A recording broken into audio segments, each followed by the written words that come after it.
आलो होतो आपण गृहीतकाचे वगैरे बघितले. आता आपण नमुना निवड बघणार आहोत.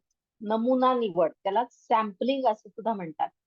आता नमुना म्हणजे काय, तर आपण संशोधनासाठी जो प्रयोग करणार आहोत तो प्रयोग ज्याच्यावर करायचा ती गोष्ट म्हणजे नमुना.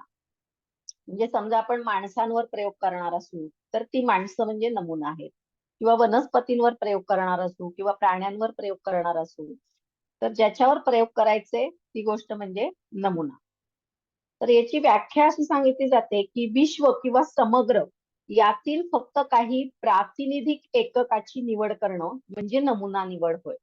म्हणजे आता विद्यार्थ्यांवर प्रयोग करायचे, तर जगातल्या सगळ्या विद्यार्थ्यांवर प्रयोग करणार आहोत का आपण? त्यांच्या ते शक्य आहे का? तर ते शक्य नाहीये.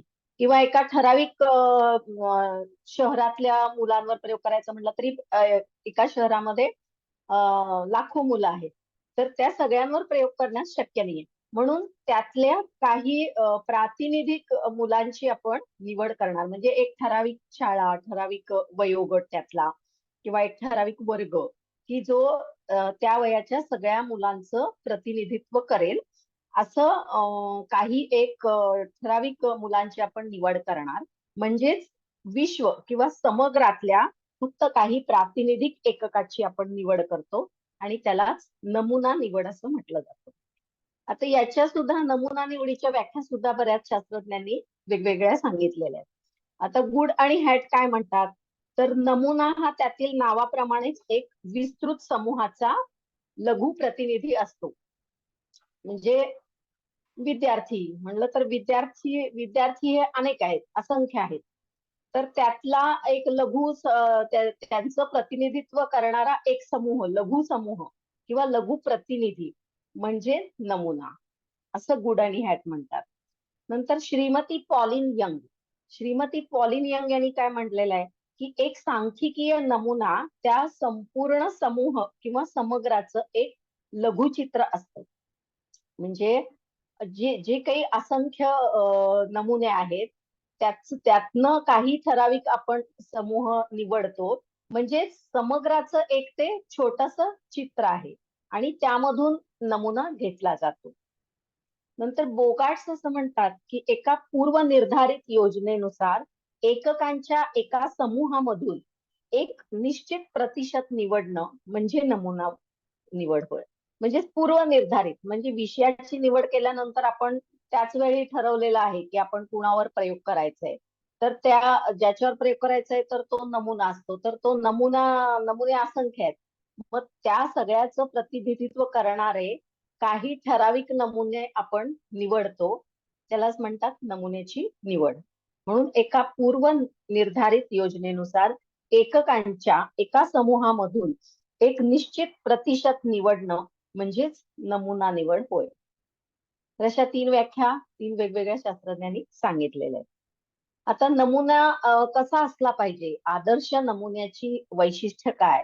कारण नमुन्याची निवड जर चांगली व्यवस्थित केली आपण तरच त्याच्यावरचं संशोधन हे योग्यरित्या होणार आहे, किंवा त्याच्यातून निघालेले जे निष्कर्ष आहेत ते अचूक असणार आहेत. म्हणून नमुना निवड सुद्धा संशोधनामध्ये खूप महत्वाची आहे. तर आदर्श नमुन्याची वैशिष्ट्य कोणती, तर एक म्हणजे जो नमुना आहे तो प्रातिनिधिक असावा. समग्राचं प्रतिनिधित्व करणारा तो असला पाहिजे. म्हणजे समग्राचं योग्य प्रतिनिधित्व करणारा आणि समग्रातले सगळे गुण त्याच्यामध्ये असणारा असा आदर्श नमुना असला पाहिजे प्रातिनिधिक नमुना हा. उदाहरणार्थ समजा लहान मुलांच्या विकासावर जर संशोधन करायचं आहे तर त्या ठिकाणी वयस्कर व्यक्तींचा नमुना घट घेऊन चालेल का? नाही चालणार. किंवा लहान मुलं म्हणल्यानंतर 1 ते 12 वर्षापर्यंतची किंवा 1 ते 15 वर्षापर्यंतची सगळीच मुलं लहान मुलं या गटामध्ये मोडतात. तर ते सगळ्यांना घेऊन चालणार आहे का? 2 वर्षाचं मूल आणि 12 वर्षाचं मूल या दोन्हीत खूप फरक आहे. त्यामुळे 2 वर्षापासून 12 वर्षापर्यंतची सगळी मुलं जर त्यात घेतली तर ते योग्य प्रतिनिधित्व करणारी होणार नाही. तो नमुना योग्य प्रतिनिधित्व करणारा असणार नाहीये, कारण त्यांच्या वयामुळे त्यांच्यामध्ये खूप मोठा फरक आहे.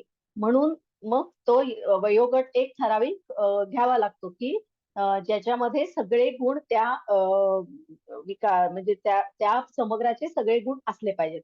मग आपण साधारण 2 ते 5 वर्षाचा गट किंवा 5 ते 8 वर्षाचा गट किंवा 10 ते 12 वर्षाचा गट किंवा 12 वर्षापासून 15 वर्ष वयोगटातला एक गट, असं आपण त्याचं ते शॉर्ट करतो. तो जो समूह आहे त्या समूहामध्ये सगळे गुण सारखे असले पाहिजेत किंवा त्या गटाचं प्रतिनिधित्व करणारा तो गट नमुन्याची निवड असली पाहिजे. याप्रमाणे आपण नमुन्याची निवड करतो. म्हणजे थोडक्यात काय, तर समग्राचं योग्य प्रतिनिधित्व करणारा आणि समग्रातले सगळे गुण असणारा नमुना जो असेल तो आदर्श नमुना असतो. आता लहान मुलांचा गट घेतल्यानंतर एक 2 वर्षाचा मुलगा, एक 12 वर्षाचा मुलगा, एक 15 वर्षाचा मुलगा असं जर घेतलं तर समग्रातले सगळे गुण त्याच्यामध्ये असणार आहेत का सगळ्यांमध्ये त्या गटातल्या? नसणार आहेत. कारण 2 वर्षाच्या मुलाचे जे गुण आहेत ते काय 12 वर्षाच्या मुलामध्ये असणार नाहीयेत किंवा 15 वर्षाच्या मुलामध्ये जे गुण आहेत ते काय 1 वर्षाच्या मुलामध्ये असणार नाहीयेत. म्हणून सगळे गुण असतील समग्रातले असा वयोगट निवडून जेव्हा नमुन्याची निवड केली जाते त्यावेळी तो आदर्श नमुना ठरतो. म्हणूनच असं म्हटलंय की समग्राचं प्रतिनिधित्व करणारा नमुना असला पाहिजे तर तो आदर्श नमुना. दुसरं वैशिष्ट्य म्हणजे पर्याप्त आकार. म्हणजे नमुन्याचा जो आकार आहे तो योग्य असला पाहिजे. म्हणजे नमुन्याचा आकार लहान असला तर समग्रातल्या एककांच्या महत्वाच्या वैशिष्ट्यांना योग्य प्रतिनिधित्व मिळत नाही. म्हणजे जर अगदीच लहान आकार असेल तर समग्रातल्या एककांच्या महत्वाच्या वैशिष्ट्यांना प्रतिनिधित्व मिळत नाही. म्हणजे ते सगळे गुण त्याच्यामध्ये असत नाहीत. तसेच नमुन्याचा आकार जर खूप मोठा असेल तर संशोधन करताना अनेक प्रकारच्या अडचणी येऊ शकतात. म्हणून नमुन्याचा आकार हा योग्य असला पाहिजे. म्हणजे अगदी लहान पण असला नाही पाहिजे आणि खूप मोठा पण असला नाही पाहिजे. जेणेकरून तो नमुना समग्रतेचं प्रतिनिधित्व योग्य प्रकारे करू शकेल. त्यामुळे नमुन्याची निवड ही उपयुक्त अशा पद्धतीद्वारेच केली पाहिजे. उदाहरणार्थ विविध यौगिक प्रक्रियांचा विद्यार्थ्यांच्या स्मरणशक्तीवर होणारा परिणाम अभ्यासणे असा जर विषय निवडला असेल किंवा समजा जर याच्यावर संशोधन करायचं असेल तर 2 किंवा 4 विद्यार्थी घेऊन ते संशोधन होईल का? तर नाही होणार. 2 किंवा 4 विद्यार्थी म्हणजे अगदीच छोटा गट झाला तो. त्यामुळं त्याच्यावरून आपण कोणत्याही प्रकारचे निष्कर्ष काढू शकत नाही. म्हणून खूप लहान आकार असेल तर तो आदर्श ठरत नाही किंवा खूप मोठा आकार जर घेतला म्हणजे हाच विषय आहे की विविध यौगिक प्रक्रियांचा विद्यार्थ्यांच्या स्मरणशक्तीवर होणारा परिणाम अभ्यासणे. याच्यावर संशोधन करताना विद्यार्थ्यांची निवड करताना 4-5 विद्यार्थ्यांची निवड करून चालणार नाही. तो नमुना मग खूपच लहान झाला. किंवा 70-100 विद्यार्थी संशोधनासाठी घेतले तर ते सुद्धा संशोधन अचूक होणं शक्य नाहीये. म्हणून नमुन्याचा आकार अगदी छोटा पण असला नाही पाहिजे आणि मोठा पण असला नाही पाहिजे. तर साधारण एक 50 विद्यार्थी घेतले किंवा 30 विद्यार्थी जर घेतले आणि त्यांच्यावर संशोधन केलं तर ते संशोधन चांगल्या प्रकारे होऊ शकतं. म्हणून नमुन्याचा आकार जो आहे तो पर्याप्त म्हणजे योग्य, फार लहान नाही फार मोठा नाही असा असला पाहिजे. त्यानंतर तिसरं जे वैशिष्ट्य आहे ते म्हणजे पक्षपात आणि पूर्वग्रहापासून मुक्त. संशोधन करताना कोणत्याही कोणत्याही पातळीवर संशोधकानं कोणत्याही प्रकारचा पूर्वग्रह मनात न ठेवता तसेच पक्षपात न करता नमुन्याची निवड केली पाहिजे. तरच तो आदर्श नमुना ठरेल.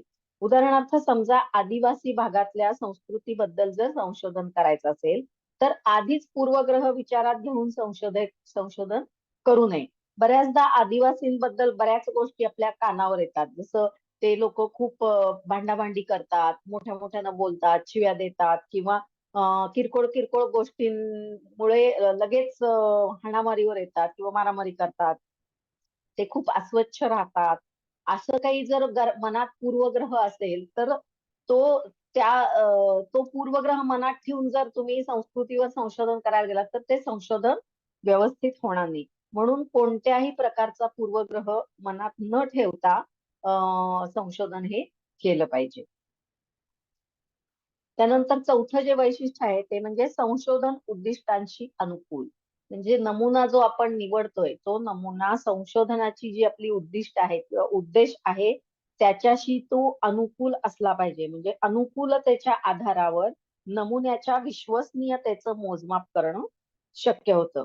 संशोधन विषयाच्या उद्देशाला अनुकूल नमुना जर असेल तर प्राप्त होणारे जे निष्कर्ष आहेत किंवा संशोधनाअंती आपण जे काही निष्कर्ष काढतो ते निष्कर्ष सुद्धा सत्य किंवा यथार्थ असे निघतात. म्हणून संशोधन उद्दिष्टाशी अनुकूल असा नमुन्याची निवड ही असली पाहिजे. म्हणजे आता समजा हेच जर घेतला प्रयोग की विविध यौगिक प्रक्रियांचा विद्यार्थ्यांच्या स्मरणशक्तीवर होणारा परिणाम अभ्यासणे, असा जर विषय असेल तर याच्यात उद्दिष्ट काय आहे, तर यौगिक प्रक्रियांनी स्मरणशक्ती ही वाढली पाहिजे किंवा स्मरणशक्तीवर चांगला परिणाम होतो हे सिद्ध करायचंय आपल्याला किंवा हे आपलं उद्दिष्ट आहे. तर मग त्याच्याशी अनुकूल नमुन्याची निवड केली पाहिजे. म्हणजे अगदीच लहान वयोगट नाही घेऊन उपयोग आहे किंवा अगदीच मोठा गट पण उपयोग नाही. तर जो मधला जो गट आहे की ज्या वयामध्ये विद्यार्थ्यांची स्मरणशक्ती विकसित होत असते, तर अशा वयातली जर मुलं घेतली आपण यासाठी असं जर नमुन्याची निवड केली तर आपलं उद्दिष्ट जास्त चांगल्या प्रकारे प्राप्त होऊ शकतं. म्हणून अगदीच 2 ते 4 वयोगटातली मुलं जर स्मरणशक्तीसाठी घेतली तर आपलं उद्दिष्ट साध्य होणार नाही. किंवा अगदीच 20 ते 25 वयोगटातली मुलं जर घेतली तर त्यांची स्मरणशक्ती ऑलरेडी चांगली विकसित झालेली असते. त्यामुळे यौगिक प्रक्रियांनी ती विकसित झाले हे आपण सिद्ध करू शकत नाही किंवा ते काय त्याच्यामुळेच विकसित झाली असं नाहीये.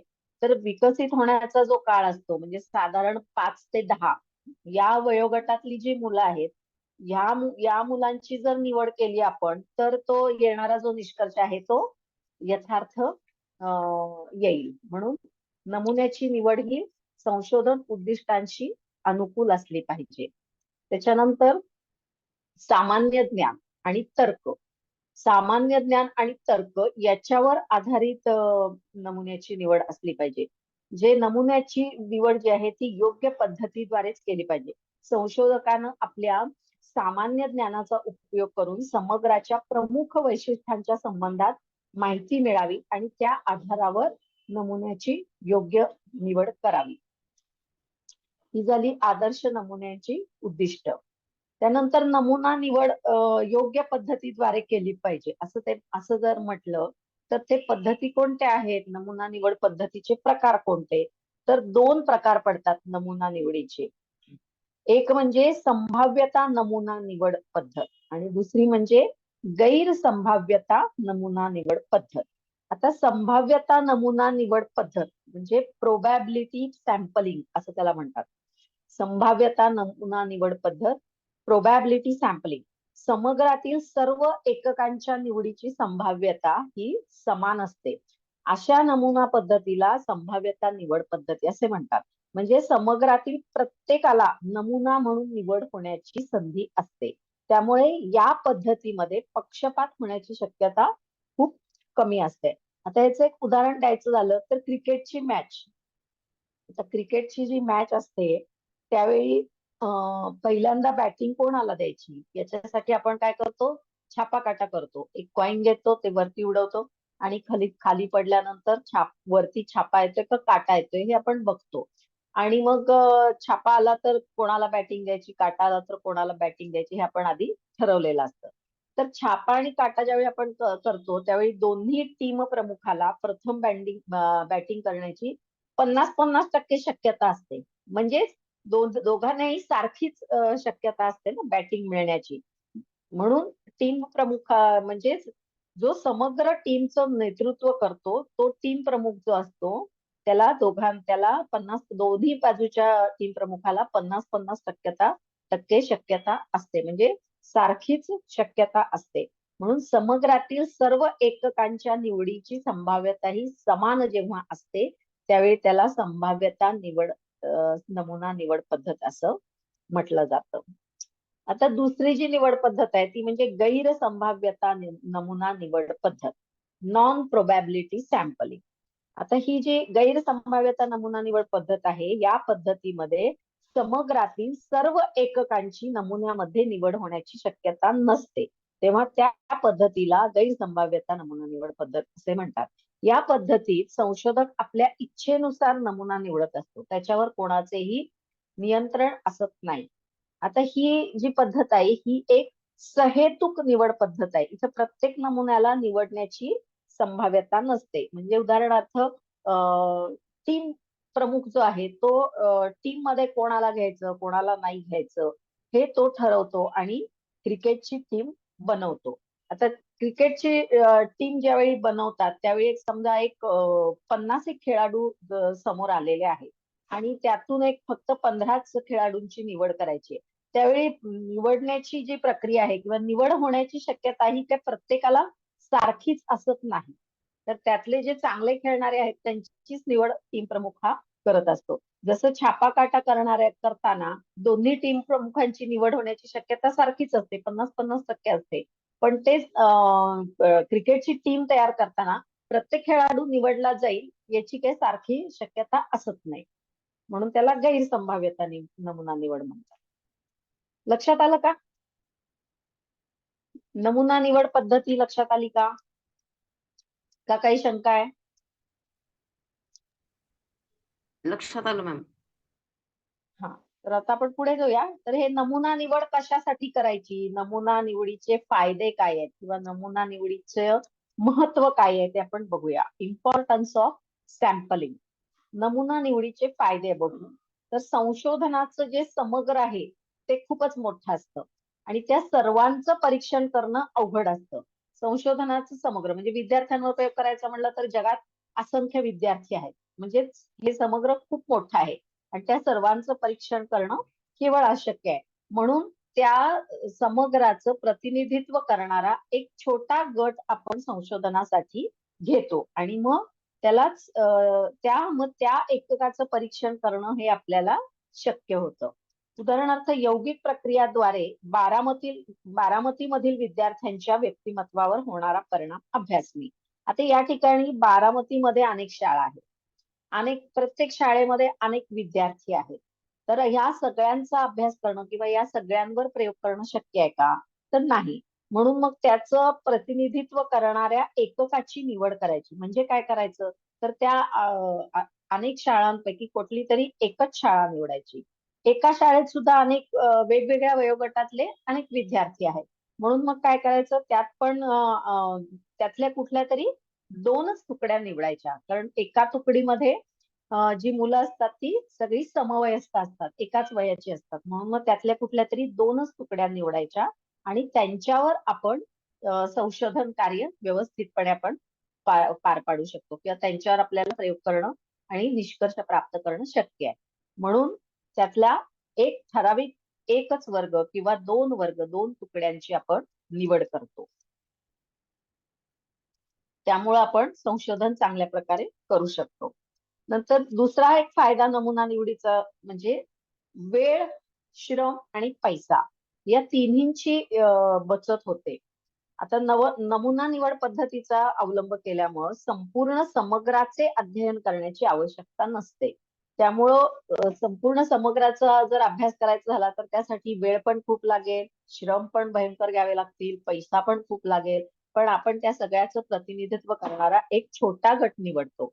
म्हणजेच नमुन्याची निवड करतो आणि त्यामुळे काय होतं, समग्राचं प्रतिनिधित्व जर केलं की समग्राचा अभ्यास करण्यासाठी लागणारा वेळ, पैसा आणि श्रम यांची बचत होते.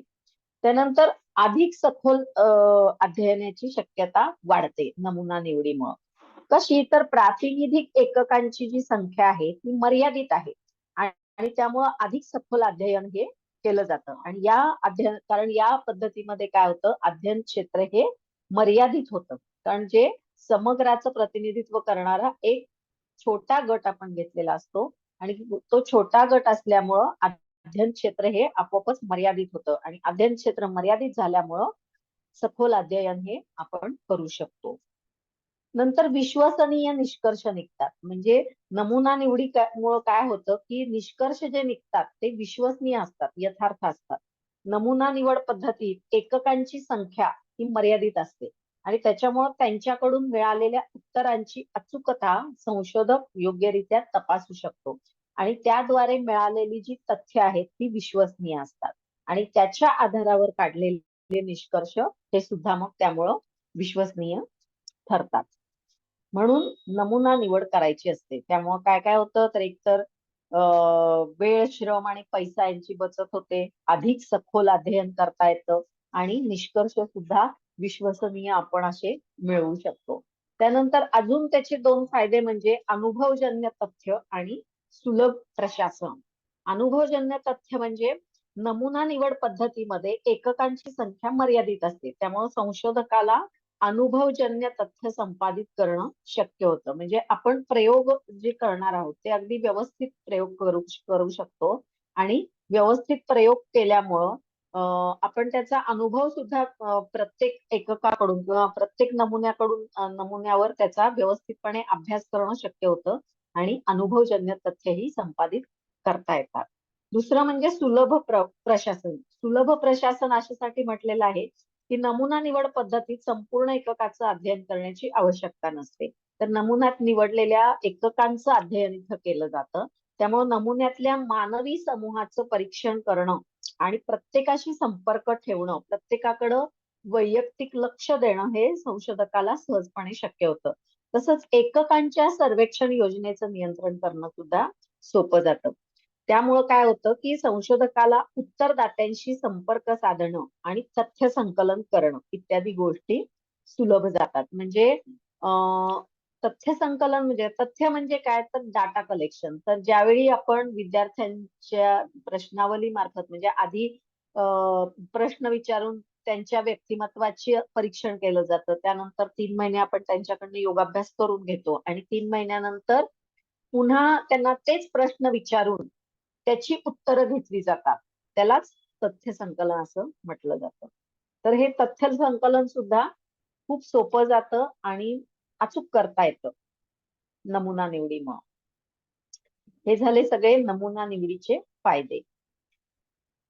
त्यानंतर आता पुढचा जो टप्पा येतो संशोधनामध्ये तो म्हणजे तथ्य संकलन, डाटा कलेक्शन किंवा यालाच सामग्री संकलन असं सुद्धा म्हणतात. काही वेळा परीक्षेत प्रश्न किंवा टिपालेहामध्ये सामग्री संकलन असं टिपालेहामध्ये येऊ शकतं. तर सामग्री संकलन म्हणजे काय तर तथ्य संकलन. सामग्री संकलन आणि तथ्य संकलन हे दोन्ही एकच आहे. कन्फ्युजन झालं तर इंग्लिश प्रश्न वाचायचा. त्याला एकच शब्द आहे तो म्हणजे डाटा कलेक्शन. डाटा कलेक्शन म्हणजेच तथ्य संकलन म्हणजेच सामग्री संकलन. आता प्रत्येक संशोधन कार्यामध्ये तथ्य ही फार महत्वाची असतात, कारण या तथ्यांवरूनच आपण अंतिम निष्कर्ष हा काढत असतो. कारण तथ्यांच्या आधारावरच पुढचे निष्कर्ष सुद्धा मांडले जातात. म्हणून तथ्यांचं वैज्ञानिक पद्धतीनं संकलन करणं आवश्यक असतं. आता तथ्य संकलनाचं महत्व काय आहे, कशासाठी हे तथ्य संकलन करायचं, या तथ्य संकलनाचे फायदे काय आहेत ते आपण बघू. पहिलं म्हणजे संशोधनाचा आधार. आता कोणत्याही संशोधनाची सुरुवात ही तथ्य संकलनापासूनच होत असते. म्हणजे संकलित केलेल्या तथ्यांचं वर्गीकरण करायचं आणि त्याचं निर्वचन करून महत्वपूर्ण निष्कर्ष इथं प्रस्तुत केले जातात. म्हणजे आधी तथ्यांचं संकलन केलं जातं, कलेक्शन केलं जातं, मग त्याचं वर्गीकरण केलं जातं. वेगवेगळ्या असा एक चार्ट बनवून त्याचं ती तथ्य त्या वर्गामध्ये लिहून आपण त्याचं वर्गीकरण करत असतो आणि निर्वचन म्हणजे त्याचा अर्थ लावणं. निर्वचन याचा अर्थ त्या तथ्यांचा वर्गीकरण करून त्याचा अर्थ लावणं आणि ह्याच्यानंतर आपण निष्कर्ष प्रस्तुत केला जातो. म्हणून तथ्य संकलन हे संशोधनाचा मुख्य आधार आहे. त्यानंतर त्याचं दुसरं एक वैशिष्ट्य म्हणजे कार्यकारण संबंधांचा शोध. आता संकलित केलेली जी तथ्य आहेत तर त्या तथ्यांद्वारेच कोणत्याही समस्या किंवा घटनांच्या कारण आणि परिणामांचा शोध घेतला जातो. प्रत्येक जी समस्या आहे किंवा जी काही घडलेली घटना आहे त्याला काही ना काहीतरी कारण हे असतंच.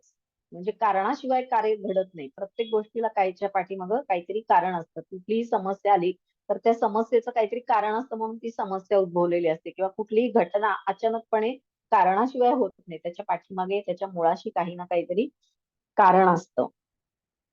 तर ते जे काही कारण आहे किंवा परिणाम आणि त्याच्या पाठीमागचं कारण याचा जो संबंध आहे तो आपल्याला तथ्यांच्या आधारावरच समजू शकतो. म्हणून कार्यकारण संबंधांचा शोध हा तथ्य संकलनानंतरच घेतला जातो. नंतर यथार्थ बोध, म्हणजे तथ्य संकलित करण्याकरता संशोधकाला त्याच्या विषयाशी एकरूप व्हावं लागतं. एखाद्या समूहाचं किंवा जे आपण नमुना निवड केलेली आहे त्या नमुना निवडीचा जो नमुन्याचा जो समूह आहे त्या समूहाचं अध्ययन करताना त्या समूहाच्या सामान्य जनजीवनामध्ये किंवा दैनंदिनीमध्ये शिरून संशोधक तथ्यांचं संकलन करतो. त्यामुळे त्या समाजाच्या संदर्भात यथार्थ तथ्यांचं संकलन हे केलं जातं. आपण एक छोटा गट घेतलेला असतो नमुना म्हणून, त्यामुळे त्या प्रत्येक नमुन्याचा पूर्ण आपल्याला अभ्यास करावा लागतो. आपण पूर्ण त्याचं जे काही लाईफस्टाईल आहे तर त्याचा अभ्यास पूर्णपणे आपण करत असतो आणि त्याच्यामुळं समाजाच्या संदर्भात यथार्थ तथ्यांचं संकलन केलं जातं. म्हणजेच तथ्य संकलित केल्यामुळं यथार्थ बोध आपल्याला होतो किंवा यथार्थ ज्ञान किंवा माहिती आपल्याला मिळू शकते. नंतर समस्येच्या निराकरणासाठी सुद्धा तथ्य संकलन हे अतिशय सहाय्यक असतं. म्हणजे संकलित केलेली जी तथ्य आहेत त्या तथ्यांमुळेच विविध घटनांचे कार्यकारण संबंध हे स्पष्ट केले जातात आणि त्याप्रमाणे त्यांच्या आधारावर समस्येचं निराकरण करणं हे शक्य होतं. म्हणून तर ते समस्येचे निराकरण करतात. म्हणजे तुलनात्मक अध्ययनामध्ये सहाय्यक तथ्य संकलनामुळे विविध घटना आणि अनेक तथ्यांची माहिती मिळाल्यामुळे त्यांच्या तुलना देखील करणं सोपं होतं आणि काळानुसार एकाच समूहाच्या परिस्थितीची तुलना करणं शक्य होतं. म्हणजे समजा आपण जर असा विषय घेतलाय की यौगिक प्रक्रियांचा विद्यार्थ्यांच्या स्मरणशक्तीवर होणारा परिणाम अभ्यासणे. त्यावेळी आपण काय करतो, विद्यार्थ्यांचे 2 ग्रुप घेतो. 50-50 विद्यार्थ्यांचे 2 ग्रुप घेतो. 50 विद्यार्थ्यांच्यावर आपण यौगिक प्रक्रियांचा प्रयोग करतो 3 महिने आणि दुसरा जो गट आहे 50 विद्यार्थ्यांचा त्यांच्यावर कुठल्याही प्रकारचा यौगिक प्रक्रियांचा प्रयोग करत नाही. तर अशा वेळी ज्यांच्यावर प्रयोग केलाय त्यांची स्मरणशक्ती किती वाढली आहे हे आपण वेगवेगळ्या प्रश्नांवरून किंवा प्रयोगावरून आपण परीक्षण करणार. आणि दुसरा जो गट आहे ज्यांच्यावर यौगिक प्रक्रिया आपण करणारच नाहीये त्यांच्या स्मरणशक्ती कशी आहे त्याचंही आपण परीक्षण करणार. मग ज्यांच्यावर यौगिक प्रक्रियांचा आपण प्रयोग केलेला आहे त्यांची स्मरणशक्ती ही वाढलेली आपल्याला दिसून येते किंवा वाढली आहे किंवा नाही का आहे तशीच राहिली हे आपण परीक्षण करणार आणि ज्यांच्यावर प्रयोग केला नाहीये त्यांचंही परीक्षण करणार. मग त्यामुळं काय होईल की दोघांची तुलना करणं आपल्याला शक्य होतं आणि त्यातूनच आपण सिद्ध करतो की स्मरणशक्तीवर चांगला परिणाम हा होतो यौगिक प्रक्रियांचा. तर अशा प्रकारे 2 गटांवर प्रयोग केले जातात. दोन्ही गटांचं तथ्य संकलन केलं जातं आणि जे काही तथ्यातून जे काही निष्कर्ष निघतात त्यांची आपण तुलना करतो. म्हणजे तथ्य संकलन करताना पण तुलना केली जाते. त्या तथ्यांचं वर्गीकरण आणि निर्वचन करताना पण दोन्ही तथ्यांची तुलना केली जाते. म्हणून समस्येच्या निराकरणासाठी हे सहाय्यक ठरतात तथ्य संकलन. कारण का तर 2 वेगवेगळ्या गटांवर प्रयोग केले जातात आणि त्यातून निघालेली जी तथ्य आहेत किंवा मिळालेली जी तथ्य आहेत किंवा निष्कर्ष काढलेले आहेत त्यांचा तुलनात्मक अभ्यास करणं शक्य होतं. म्हणून तथ्य संकलन हे महत्वाचं आहे. त्याच्यानंतर परिवर्तनाच्या अध्ययनात सुद्धा तथ्य संकलन हे सहाय्यक ठरतं. म्हणजे एकाच क्षेत्रामध्ये वेळोवेळी आणि एकाच वेळी विविध क्षेत्रामधील तथ्यांचं संकलन केलं जातं आणि त्यामुळं परिवर्तन आणि त्याच्या प्रकृतीचं ज्ञान होतं. उदाहरणार्थ अनेक समुदायातील कौटुंबिक संरचनेतील भिन्नता. म्हणजे तुम्ही साधारण वेगवेगळ्या काळातली जर कौटुंबिक परिस्थिती बघितली तर त्याच्यामध्ये काय परिवर्तन होतंय ते आपल्याला दिसून येतं. म्हणजे समजा पूर्वीच्या काळी म्हणजे स्वातंत्र्यपूर्व काळामध्ये जर एखादी जी कुटुंब होती त्या कुटुंबामध्ये कसं आहे की सगळे भाऊ त्या भावांचे कुटुंब आई वडील हे सगळे एकत्र राहत होते. कारण काही काळानं काय झालं की आई वडील आणि काही मुलं एकत्र आणि काही मुलं नोकरीच्या निमित्तानं दुसऱ्या गावामध्ये जाऊन राहायला लागली. त्यानंतर हळूहळू काय झालं की मुलं सगळीच इकडे तिकडे नोकरीच्या निमित्तानं किंवा इतर काही कारणाने दुसऱ्या गावात गेली आणि एखादंच मूल हे आई वडिलांजवळ राहून शेती, घर आणि त्या आई वडिलांना सांभाळणं ही सगळी कामं करायला लागली. असं परिवर्तन होता होता आज काय परिस्थिती आहे? आज आई वडिलांजवळ कोणीच राहत नाहीये. आई वडील दोघेच राहतायत आणि मुलं आणि त्यांच्या फॅमिलीज हे वेगळ्या राहतायत आणि मुलं सुद्धा दोन भाऊ एकत्र न राहता ते सुद्धा वेगळे वेगळे राहतायत. तर अशा प्रकारे कौटुंबिक संरचनेमध्ये काळानुसार जे काही बदल होत गेले किंवा जे काही परिवर्तन होत गेले, तर हे परिवर्तन जे जे काही होत असतं समाजामध्ये किंवा कुठल्याही क्षेत्रामध्ये, त्याचं अध्ययन करण्याला या तथ्य संकलनाची मदत होत असते. नंतर संशोधनातील नियोजनात सुद्धा सहाय्यक ठरतात तथ्य संकलन. म्हणजे विविध शासकीय योजनांचं नियोजन करण्यासाठी तथ्य संकलन हे आवश्यक असतं. कारण तथ्य संकलनातून उपलब्ध झालेल्या माहितीच्या आधारे यशस्वी नियोजन कशा प्रकारे करावं याची माहिती उपलब्ध होत असते.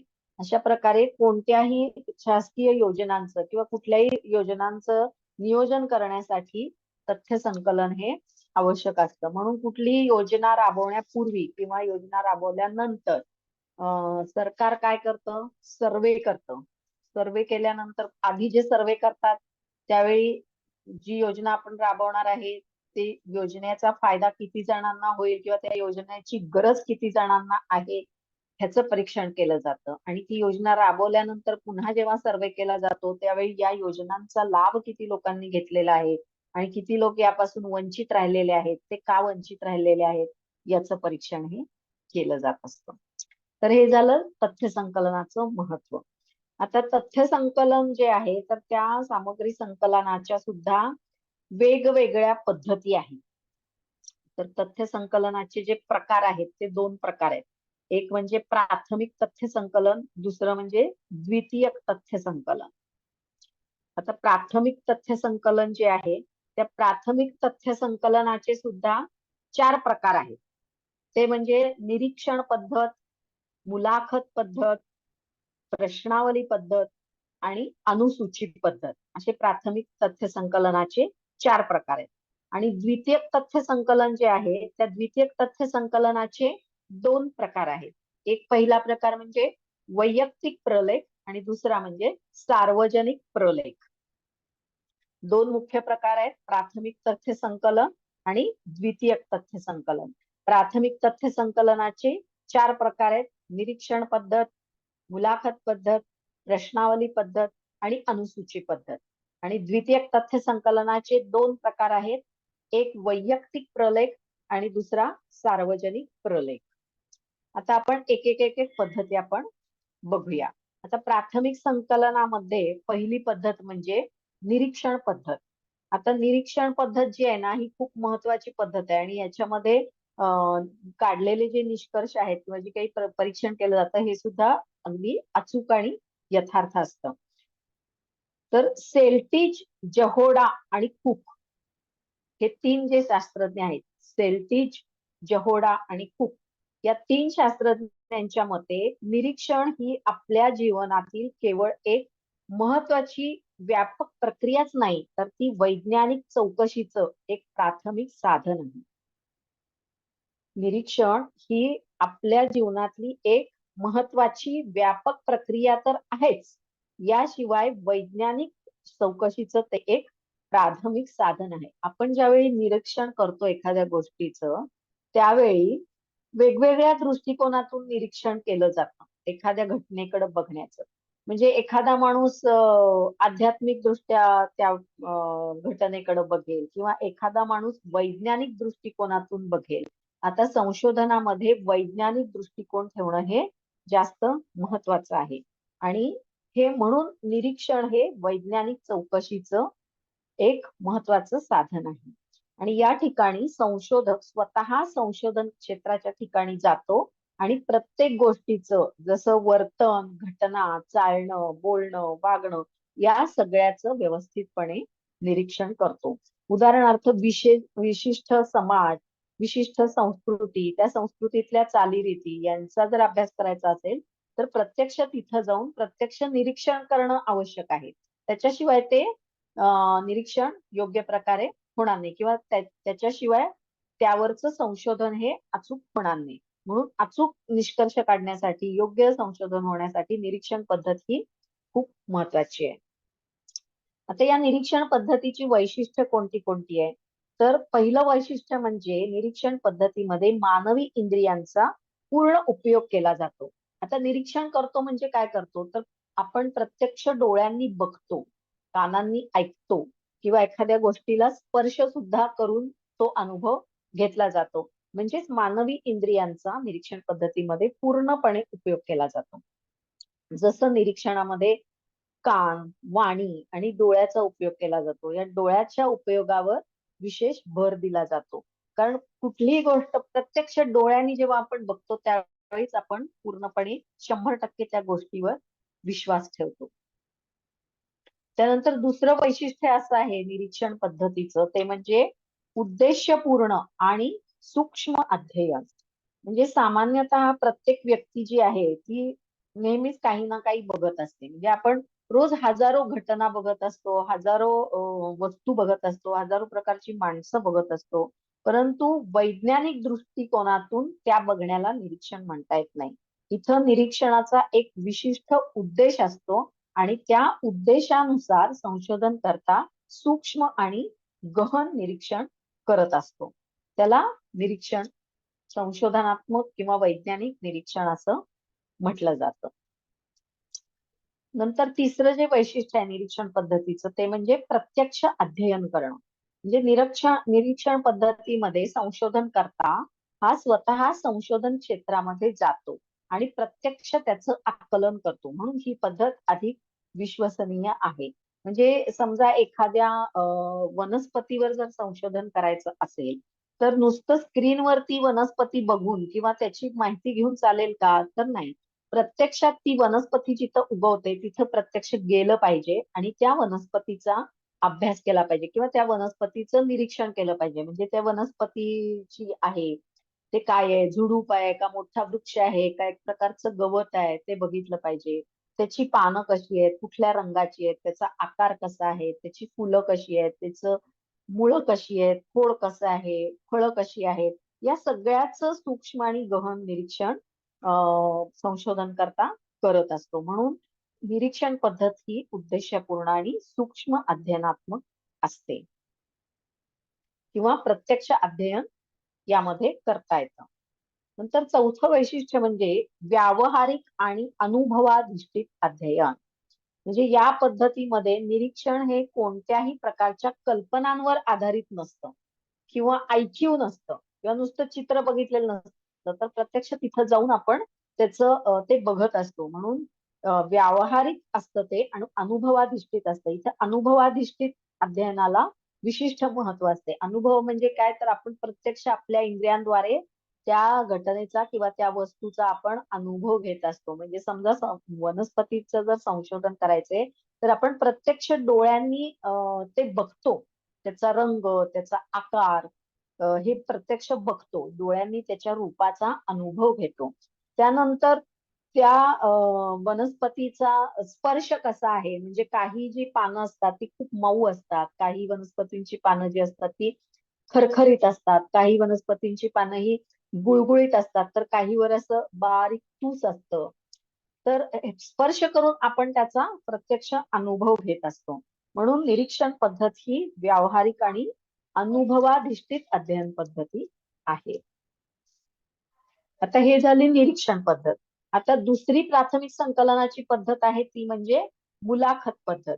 आता मुलाखत म्हणजे काय? मुलाखत म्हणजे काही विषयावर व्यक्तींची समोरासमोर झालेली बैठक किंवा मीटिंग अशी असते. म्हणजे संशोधन करता आणि नमुना हे दोघं समोरासमोर बसून प्रत्यक्षपणे संवाद साधतात. म्हणजे संशोधन करता प्रश्न विचारतो आणि नमुन्याकडून त्याची उत्तरं प्रत्यक्ष समोर बसून प्राप्त करतो. म्हणून मुलाखत पद्धत सुद्धा खूप चांगली आणि महत्वाची पद्धत आहे. आता एम एन बसू या शास्त्रज्ञांनी काय म्हटलेलं आहे की मुलाखत पद्धतीमध्ये संशोधन करता हा आपल्या समस्यांशी निगडीत असलेली तज्ञ व्यक्ती किंवा अनुभवी व्यक्ती यांना प्रत्यक्ष भेटून त्यांची मुलाखत घेत असतो. आता मुलाखत पद्धतीची वैशिष्ट्य काय आहेत?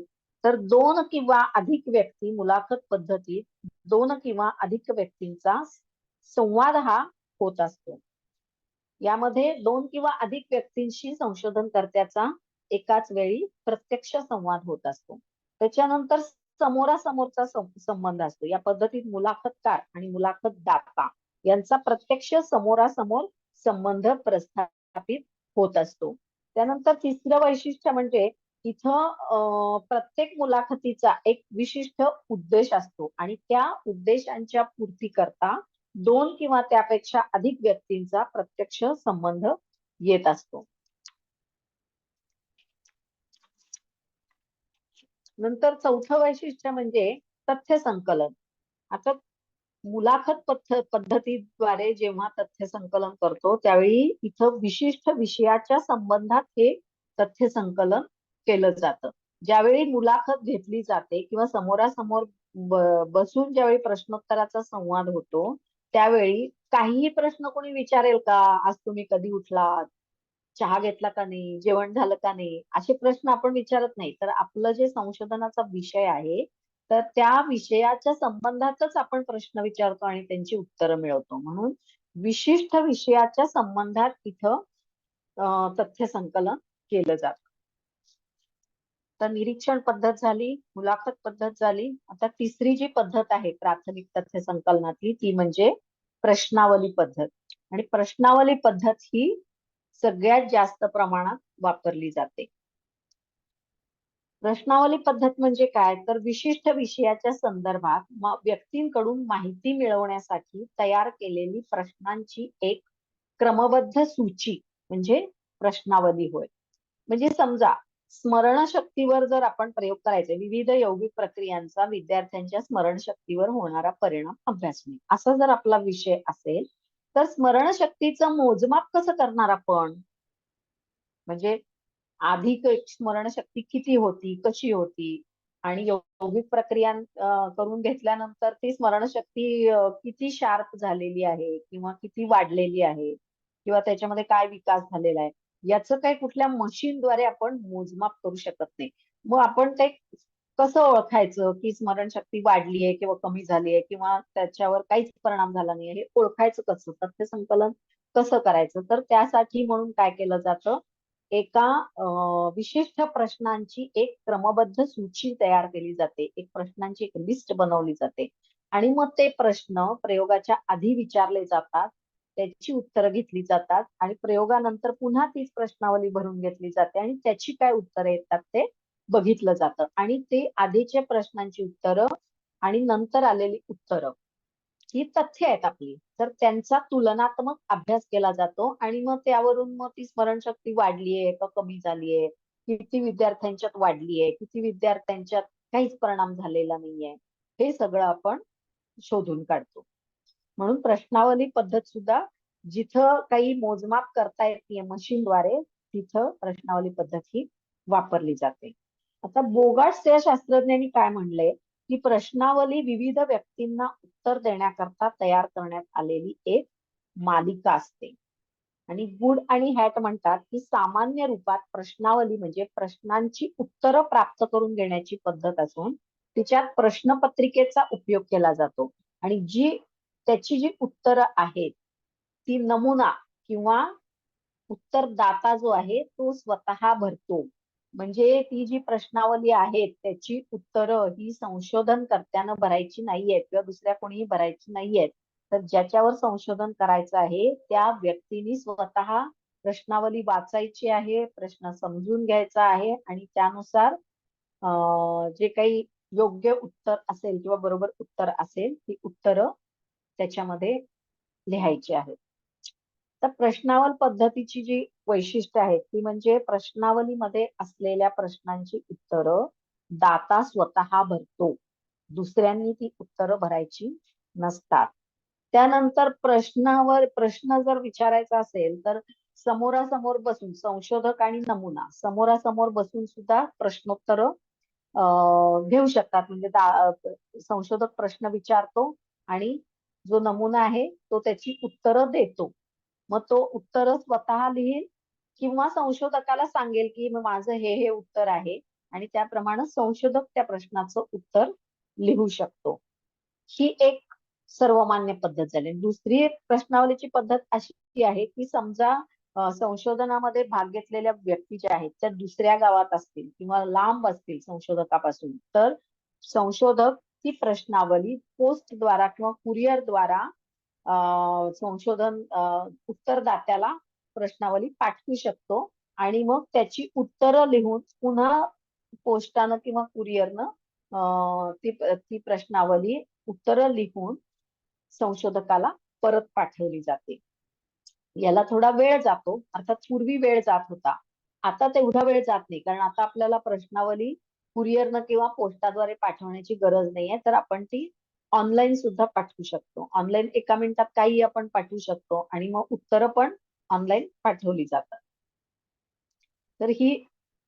तर दुसरीकडे लांब जरी नमुने असले तरी सुद्धा आपण प्रश्नावली पद्धतीनं त्यांच्यावर संशोधन करू शकतो. तिसरं म्हणजे प्रश्नावलीमध्ये अध्ययन विषयाबाबतच्या प्रत्येक पैलूविषयी अनेक प्रश्न एका सूचीच्या रूपामध्ये दिलेले असतात. म्हणजे एखादा पैलू असेल, म्हणजे समजा रजोनिवृत्त स्त्रियांमधील समस्या, तर मग समस्या म्हणजे त्या फक्त एकाच प्रकारच्या समस्या असतात का? नाही. तर मग शारीरिक समस्या असतील, मानसिक समस्या असतील, भावनिक असतील, आणि मग ते भावनिक समस्या असतील तर त्याच्यावर एक 5-6 प्रश्न, शारीरिक समस्या असतील तर त्याच्यावर एक प्रश्न, शारीरिक समस्या असतील तर शारीरिक समस्यांवर काही प्रश्न असतील, भावनिक समस्यांवर काही प्रश्न असतील, तर अशा विविध पैलूंविषयी प्रश्नावलीमध्ये सूचीच्या रूपामध्ये अनेक प्रश्नही विचारलेले असतात. नंतर विस्तृत क्षेत्रात पसरलेल्या लोकांकडून माहिती संकलित करण्याची ही एक अतिशय महत्वाची अशी पद्धत आहे. त्यानंतर प्रश्नावलीमधील प्रश्नांची जी भाषा आहे ती अतिशय स्पष्ट असते. उत्तरदाता संशोधनकर्त्याच्या मदतीशिवाय प्रश्नांची उत्तरं लिहितो, म्हणजे सर्वसामान्य माणसाला समजतील आणि उत्तरं देता येतील अशाच प्रकारचे प्रश्न हे प्रश्नावलीच्या सूचीमध्ये असली पाहिजे आणि त्यांची भाषा स्पष्ट असली पाहिजे, ती संदिग्ध असता कामा नये. नंतर प्रश्नावली पद्धतीद्वारे कमीत कमी वेळात आणि कमीत कमी पैशात जास्तीत जास्त तथ्यांचं संकलन हे केलं जातं. कारण अनेक जणांना आपण प्रश्नावली देतो आणि अनेक लोकांवर प्रयोग करून पुन्हा प्रश्नांची उत्तरं घेऊन तथ्य संकलन हे केलं जातं. म्हणून प्रश्नावली पद्धत ही मोठ्या समूहावर संशोधन करताना खूप चांगली उपयोगी पडते. त्यानंतर चौथी जी पद्धत आहे, आपण निरीक्षण पद्धत बघितली, मुलाखत पद्धत बघितली, प्रश्नावली पद्धत बघितली, आणि आता चौथी जी शेवटची पद्धत आहे प्राथमिक तथ्य संकलनातली, ती म्हणजे अनुसूची पद्धत. आता अनुसूची म्हणजे काय, तर गुड आणि हॅट असं म्हणतात की अनुसूची ही अशा प्रश्नांच्या समूहाचं नाव आहे की जे मुलाखत कर्त्याद्वारा कोणत्या दुसऱ्या व्यक्तीला प्रत्यक्ष विचारून भरतो. या पद्धतीमध्ये प्रश्नावलीप्रमाणेच प्रश्नपत्रिका ही तयार केली जाते व मुलाखत पद्धतीने या प्रश्नांची उत्तरे प्राप्त करून संशोधन करता स्वतः प्रश्नांची उत्तरं भरून घेत असतो. म्हणजे समजा अगदीच अडाणी लोकांवर जर काही प्रयोग करायचा असेल की जे वाचूही शकत नाहीयेत, लिहूही शकत नाहीयेत, किंवा काहीतरी उच्च विषयावर आपलं संशोधन असेल की प्रश्नच त्यांना कळणं अवघड आहे,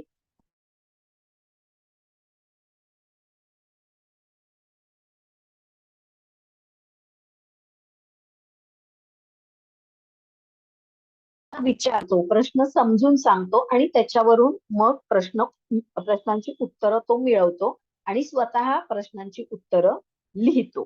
याला म्हणायचं अनुसूची पद्धत. तर ही सुद्धा खूप महत्वाची आणि चांगली पद्धत आहे. तर अशा या प्राथमिक तथ्य संकलनाच्या 4 पद्धती झाल्या. दुसरा जो मुख्य प्रकार आहे तथ्य संकलनाचा, तो म्हणजे द्वितीयक तथ्य संकलन. त्यालाच सेकंडरी डाटा कलेक्शन असं म्हटलं जातं. तर द्वितीयक तथ्य संकलनामध्ये काय होतं की इतरांनी केलेल्या संशोधनाची आकडेवारी त्यातील तथ्ये संशोधनकर्ता आपल्या विषयामध्ये घेत असतो. म्हणजे आपल्याला संशोधन करायचंय पण प्रत्यक्ष आपण तथ्य संकलन करायचं नाहीये. तर सर्वे करून दुसऱ्यांनी जे तथ्य संकलन केलेलं आहे तो डाटा आपण घ्यायचा आणि त्याच्यावरून आपण संशोधन करायचं किंवा निष्कर्ष मांडायचे. आता उदाहरणार्थ कृषी उत्पन्नाचा जर अभ्यास करायचा असेल तर कृषी कार्याला कृषी उत्पन्नाचा तर प्रत्येक शेतकऱ्याकडे जाऊन त्याचं उत्पन्न किती आहे काय आहे हे सगळं विचारायची गरज नाही. तर कृषी उत्पन्नाचा अभ्यास करायचा असेल तर कृषी कार्यालयाला भेट द्यायची. कारण कृषी कार्यालयामध्ये आपल्याला उत्पन्न कुणाचं किती आहे याची एक लिस्ट आपल्याला मिळू शकते. म्हणजे मागील वर्षीच्या उत्पन्नाची आकडेवारी त्यांच्याकडे असते. तर ती उत्पन्नाची आकडेवारी आपण घेतली जाते आणि त्याच्यावरून निष्कर्ष काढला जातो. म्हणजे तथ्य संकलन हे दुसऱ्यांनी केलेलं असतं आणि त्याच्यावरून आपण त्याचा अभ्यास करून निष्कर्ष काढतो म्हणून त्याला द्वितीयक तथ्य संकलन असं म्हटलेलं आहे. तर याचे सुद्धा दोन प्रकार आहेत. दोन प्रकार कोणते तर एक वैयक्तिक प्रलेख आणि दुसरं सार्वजनिक प्रलेख. वैयक्तिक प्रलेख म्हणजे काय की एखाद्या संशोधकानं स्वतः लिहिलेलं जर संशोधन असेल आणि ते आपल्या स्वतःच्या विषयाकरता वापरायचं असेल तेव्हा त्यास वैयक्तिक प्रलेख असं म्हटलं जातं. आणि ते प्रकाशित असतं किंवा अप्रकाशित सुद्धा असू शकतं. म्हणजे एक संशोधक आधी करतो आणि त्याच्यामध्ये जे तथ्य संकलन केलेलं असतं तोच डाटा तेच तथ्य संकलन पुढच्या संशोधनासाठी उपयोगात आणतो. म्हणजे स्वतःच आधीच्या संशोधनातलं तथ्य संकलन पुढच्या संशोधनामध्ये सुद्धा उपयोगासाठी घेत असतो. त्याला वैयक्तिक प्रलेख पद्धत असं म्हटलं जातं.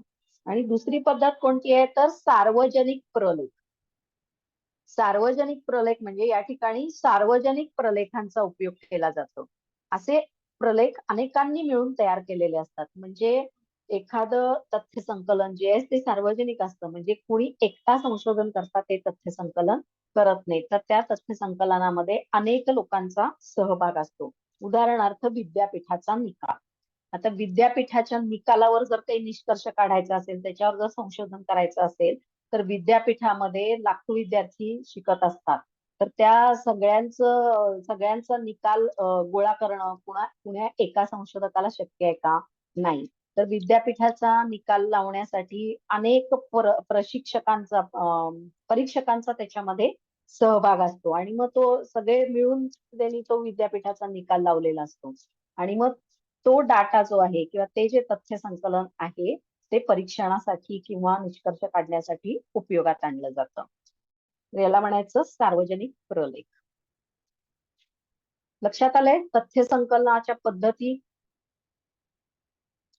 कुणाला काही समजलं नसेल तर विचारा आत्ताच. कारण तुम्हाला पुढे जाऊन संशोधन करायचंय आणि तथ्य संकलन तुम्हाला स्वतःला करायचं आहे. जर आता हे समजलं नाही तर तुम्हाला पुढे जाऊन तथ्य संकलन करताना अडचणी येतील. तेव्हा समजलं नसेल तर विचारा.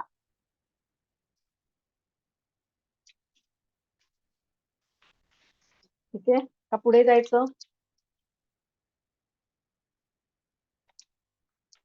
समजलंय तथ्य संकलन सगळ्यांना? पुढे जायचं का? हो. आता तथ्य संकलन आता आपण केलं. आता संशोधनामध्ये तथ्य संकलनानंतर कोणता टप्पा येतो किंवा कोणती पायरी आहे तर त्या संकलित केलेल्या तथ्यांचं योग्य प्रकारे विश्लेषण आणि निर्वचन त्यालाच डाटा अनालिसिस अँड इंटरप्रिटेशन असं म्हटलं जातं. तर सुरुवातीला जे आपण तथ्य संकलित केलेली असतात हे तथ्य विस्तृत स्वरूपाची असतात. त्याच्यावरून निष्कर्ष काढणं शक्य नाहीये. म्हणून त्याच्यावरून जर आपल्याला निष्कर्ष काही काढायचा असेल तर त्याचं योग्य प्रकारे अनालिसिस करावं लागतं. त्याचं विश्लेषण करावं लागतं किंवा वर्गीकरण करावं लागतं आणि त्याच्याशिवाय निर्वचन हे होत नाही. आणि जोपर्यंत आपण अनालिसिस आणि इंटरप्रिटेशन करत नाही तोपर्यंत ती जी तथ्य आहेत संकलित केलेली त्याला काहीच अर्थ नाहीये. ही अर्थहीन तथ्य असतात. त्याचा जर काही अर्थ लावायचा असेल तर त्यासाठी त्याचं व्यवस्थित वर्गीकरण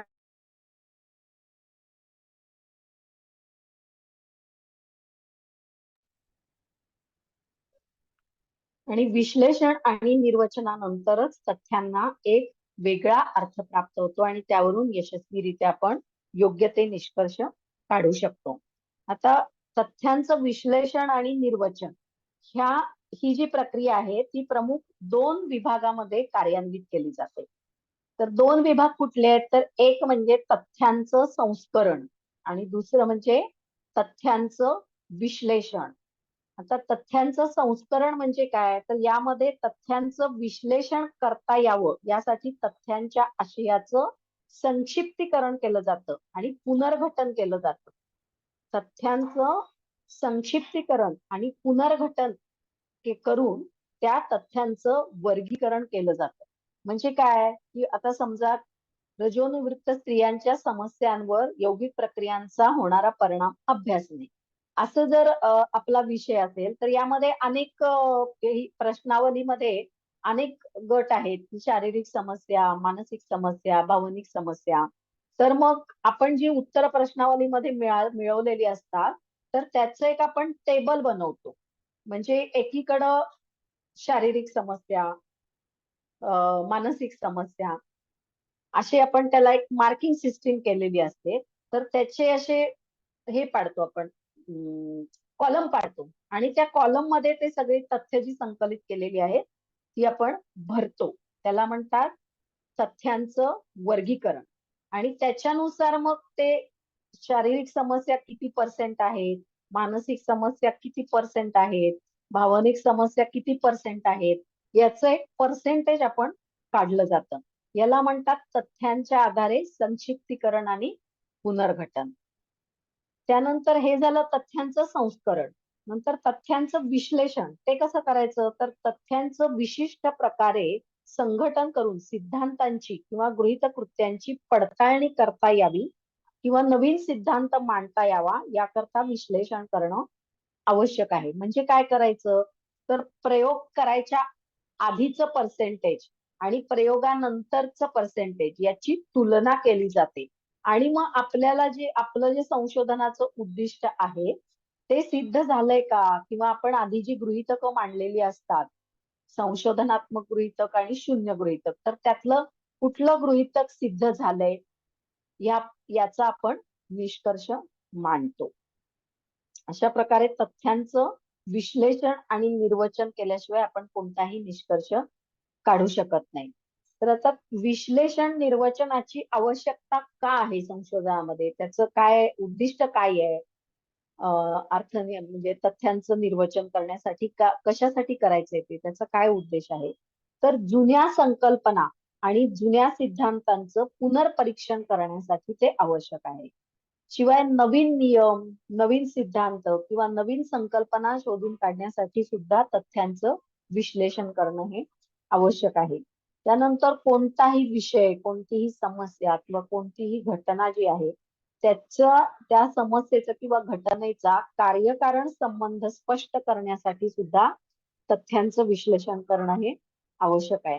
नंतर संकलित केलेली जी तथ्य आहेत तर त्या तथ्यांचं विश्लेषण आणि निरीक्षण केल्यानंतर त्याविषयी किंवा त्या घटनेबाबतचे वस्तुनिष्ठ ज्ञान हे प्राप्त केलं जातं. जोपर्यंत आपण तथ्यांचं विश्लेषण आणि निर्वचन करत नाही तोपर्यंत आपल्याला त्याचं यथार्थ ज्ञान होणं शक्य नाहीये. म्हणून तथ्यांचं विश्लेषण आणि निर्वचन ही प्रक्रिया निष्कर्ष मांडण्यासाठी अतिशय आवश्यक आहे. तर त्यासाठी मग ही प्रक्रिया कशी करायची, विश्लेषण आणि निर्वचनाची प्रक्रिया ही कशी करायची? तर तथ्यांच्या विश्लेषण आणि निर्वचनाची प्रक्रिया करण्यासाठी काही गोष्टी आपल्याला कराव्या लागतात किंवा त्याच्या काही पायऱ्या आहेत, टप्पे आहेत. तर त्यातला पहिला टप्पा कोणता? तर तथ्यांचं संपादन किंवा तथ्यांचं संकलन. तर तथ्यांचं सूक्ष्म निरीक्षण करून त्यामधील त्रुटी आधी नाहीशा केल्या जातात किंवा त्यात काही चुका झाल्या असतील तर त्या चुका दुरुस्त केल्या जातात आणि मग ती तथ्य व्यवस्थितपणे संकलित केली जातात. उदाहरणार्थ प्रश्नावली ज्या पद्धत ज्यावेळी आपण वापरतो तथ्य संकलनासाठी त्यावेळी काही वेळा नमुन्यांनी प्रश्नपत्रिका पूर्ण भरलेल्याच नसतात. एखादा प्रश्न उत्तरच लिहिलेलं नसतं. तर अशा वेळी त्या व्यक्तीला तो प्रश्न समजावून सांगून त्याच्याकडून योग्य ते उत्तर, त्याचं जे काही खरं उत्तर आहे ते मिळवलं जातं आणि तिथं लिहिलं जातं. म्हणजे प्रश्नावली जर व्यवस्थित भरल्या नसतील तर त्या व्यवस्थित भरून घेतल्या जातात. किंवा एखादा प्रश्न न समजल्यामुळं त्याचं काहीतरी भलतंच उत्तर जर लिहिलं असेल एखाद्या व्यक्तीनं, तर त्या व्यक्तीचाशी संपर्क साधून त्याला तो प्रश्न समजावून सांगितला जातो आणि त्या प्रश्नाचं व्यवस्थित उत्तर मिळवलं जातं आणि ते तिथं लिहिलं जातं. तर अशा प्रकारे चुका टाळून किंवा राहिलेल्या गोष्टी पूर्ण करून त्या तथ्यांचं व्यवस्थित संकलन केलं जातं आधी. आणि त्यानंतर काय केलं जातं, तर तथ्यांचं वर्गीकरण केलं जातं. तथ्यांचं जर व्यवस्थित वर्गीकरण केलं किंवा त्यांचं योग्य प्रकारे वैज्ञानिक विश्लेषण आणि निर्वचन करणं सुलभ होतं. म्हणजे वर्गीकरण केल्याशिवाय आपल्याला त्याचं निर्वचन करता येत नाही. म्हणजे मी आता सांगितलं तसं की बाबा एखाद्या गोष्टीचे अनेक पैलू असतात, तर त्यामध्ये प्रश्नावली पद्धत असेल तर त्यात अनेक पैलू असतात, तर त्याचे विभाग पाडावे लागतात आणि त्याप्रमाणे त्याचे मार्क लिहून किंवा त्याचे पर्सेंटेज काढून त्या तथ्यांचं वर्गीकरण हे केलं जातं. नंतर तिसरं म्हणजे संकेतीकरण. काही तथ्य ही खूप मोठी असतात, वर्णनात्मक असतात, म्हणून त्याला विशिष्ट संक्षेप देऊन संक्षिप्त रूपामध्ये ती तथ्य मांडली जातात. नंतर तथ्यांचं सारणीकरण म्हणजे संकलित केलेली जी तथ्य आहेत ती वेगवेगळ्या सारण्यांमध्ये मांडणे आणि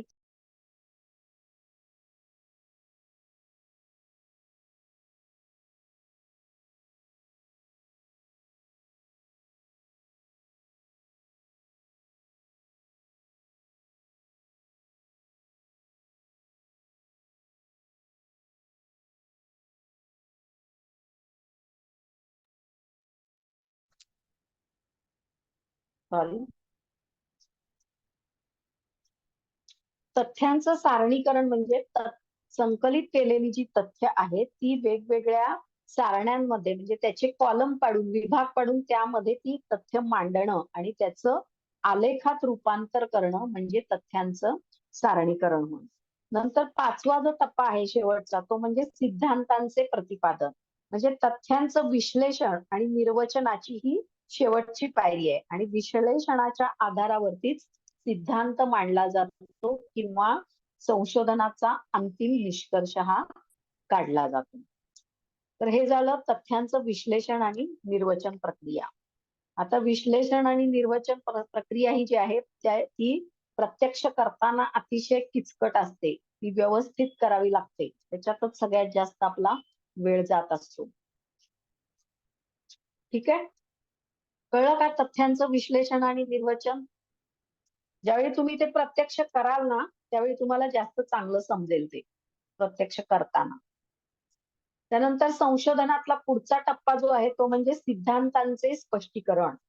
सिद्धांतांचं स्पष्टीकरण म्हणजे काय, तर तुम्ही जो सिद्धांत मांडणार आहात किंवा जो काही निष्कर्ष तुम्ही काढलेला आहे त्या निष्कर्षाचं समर्थन केलं जातं किंवा त्या सिद्धांतांचं व्यवस्थित स्पष्टीकरण हे आपल्याला संशोधनाच्या प्रबंधामध्ये हे लिहावं लागतं. त्याचं व्यवस्थित स्पष्टीकरण करावं लागतं किंवा ते स्पष्ट करून आपल्याला तो निष्कर्ष सांगावा लागतो.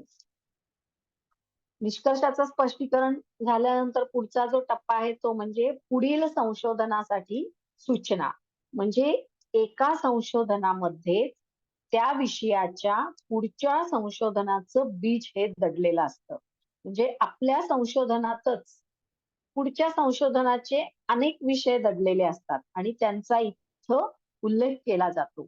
म्हणजे समजा की विद्यार्थ्यांच्या व्यक्तिमत्व विकासावर यौगिक प्रक्रियांचा होणारा परिणाम अभ्यासणे असं जर विषय असेल आणि त्याच्यावर आपण संशोधन केलं आणि त्याच्यावर आपण असा निष्कर्ष मांडतो की विद्यार्थ्यांच्या व्यक्तिमत्वावर यौगिक प्रक्रियांचा सकारात्मक आणि अनुकूल परिणाम होतो.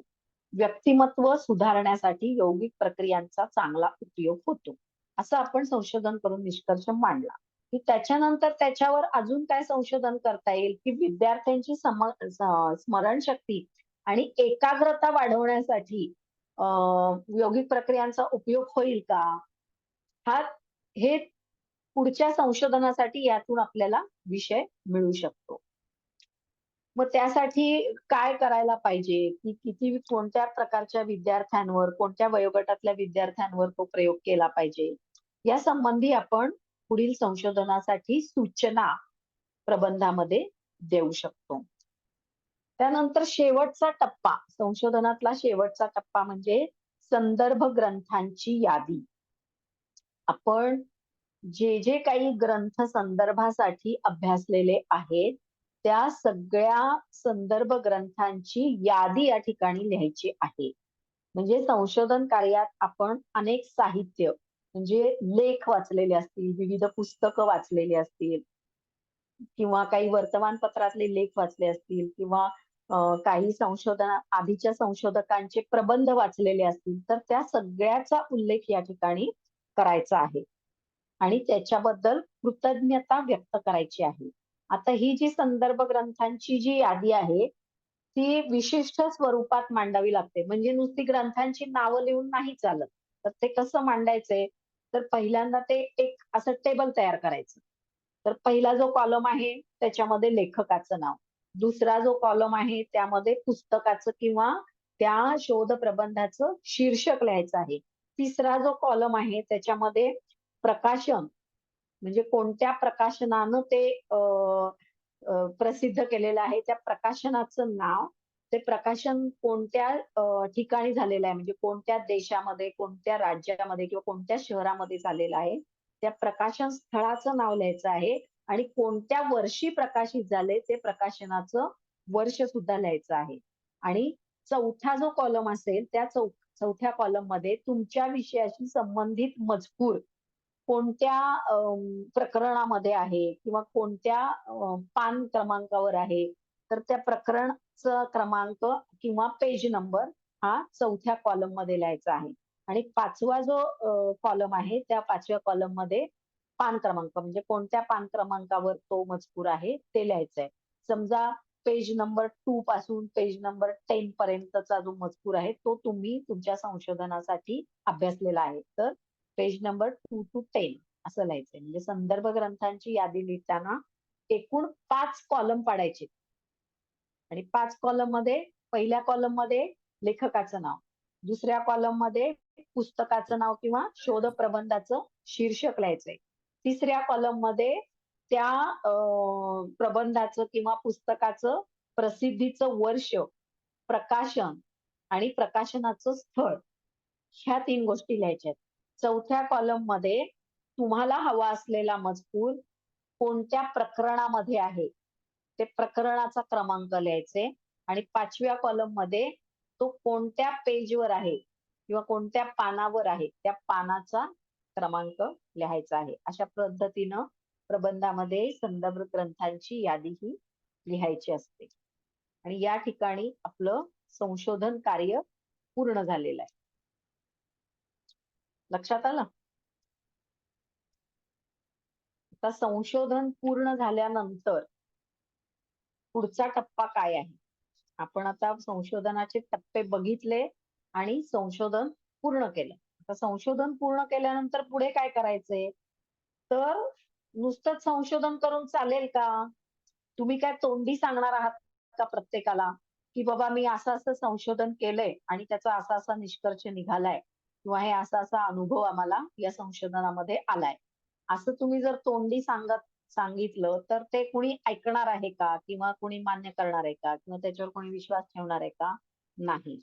तर एका विशिष्ट पद्धतीनं त्याच्यावर आपल्याला प्रबंध किंवा थिसिस लिहावा लागतो आणि मग तो प्रकाशित करावा लागतो.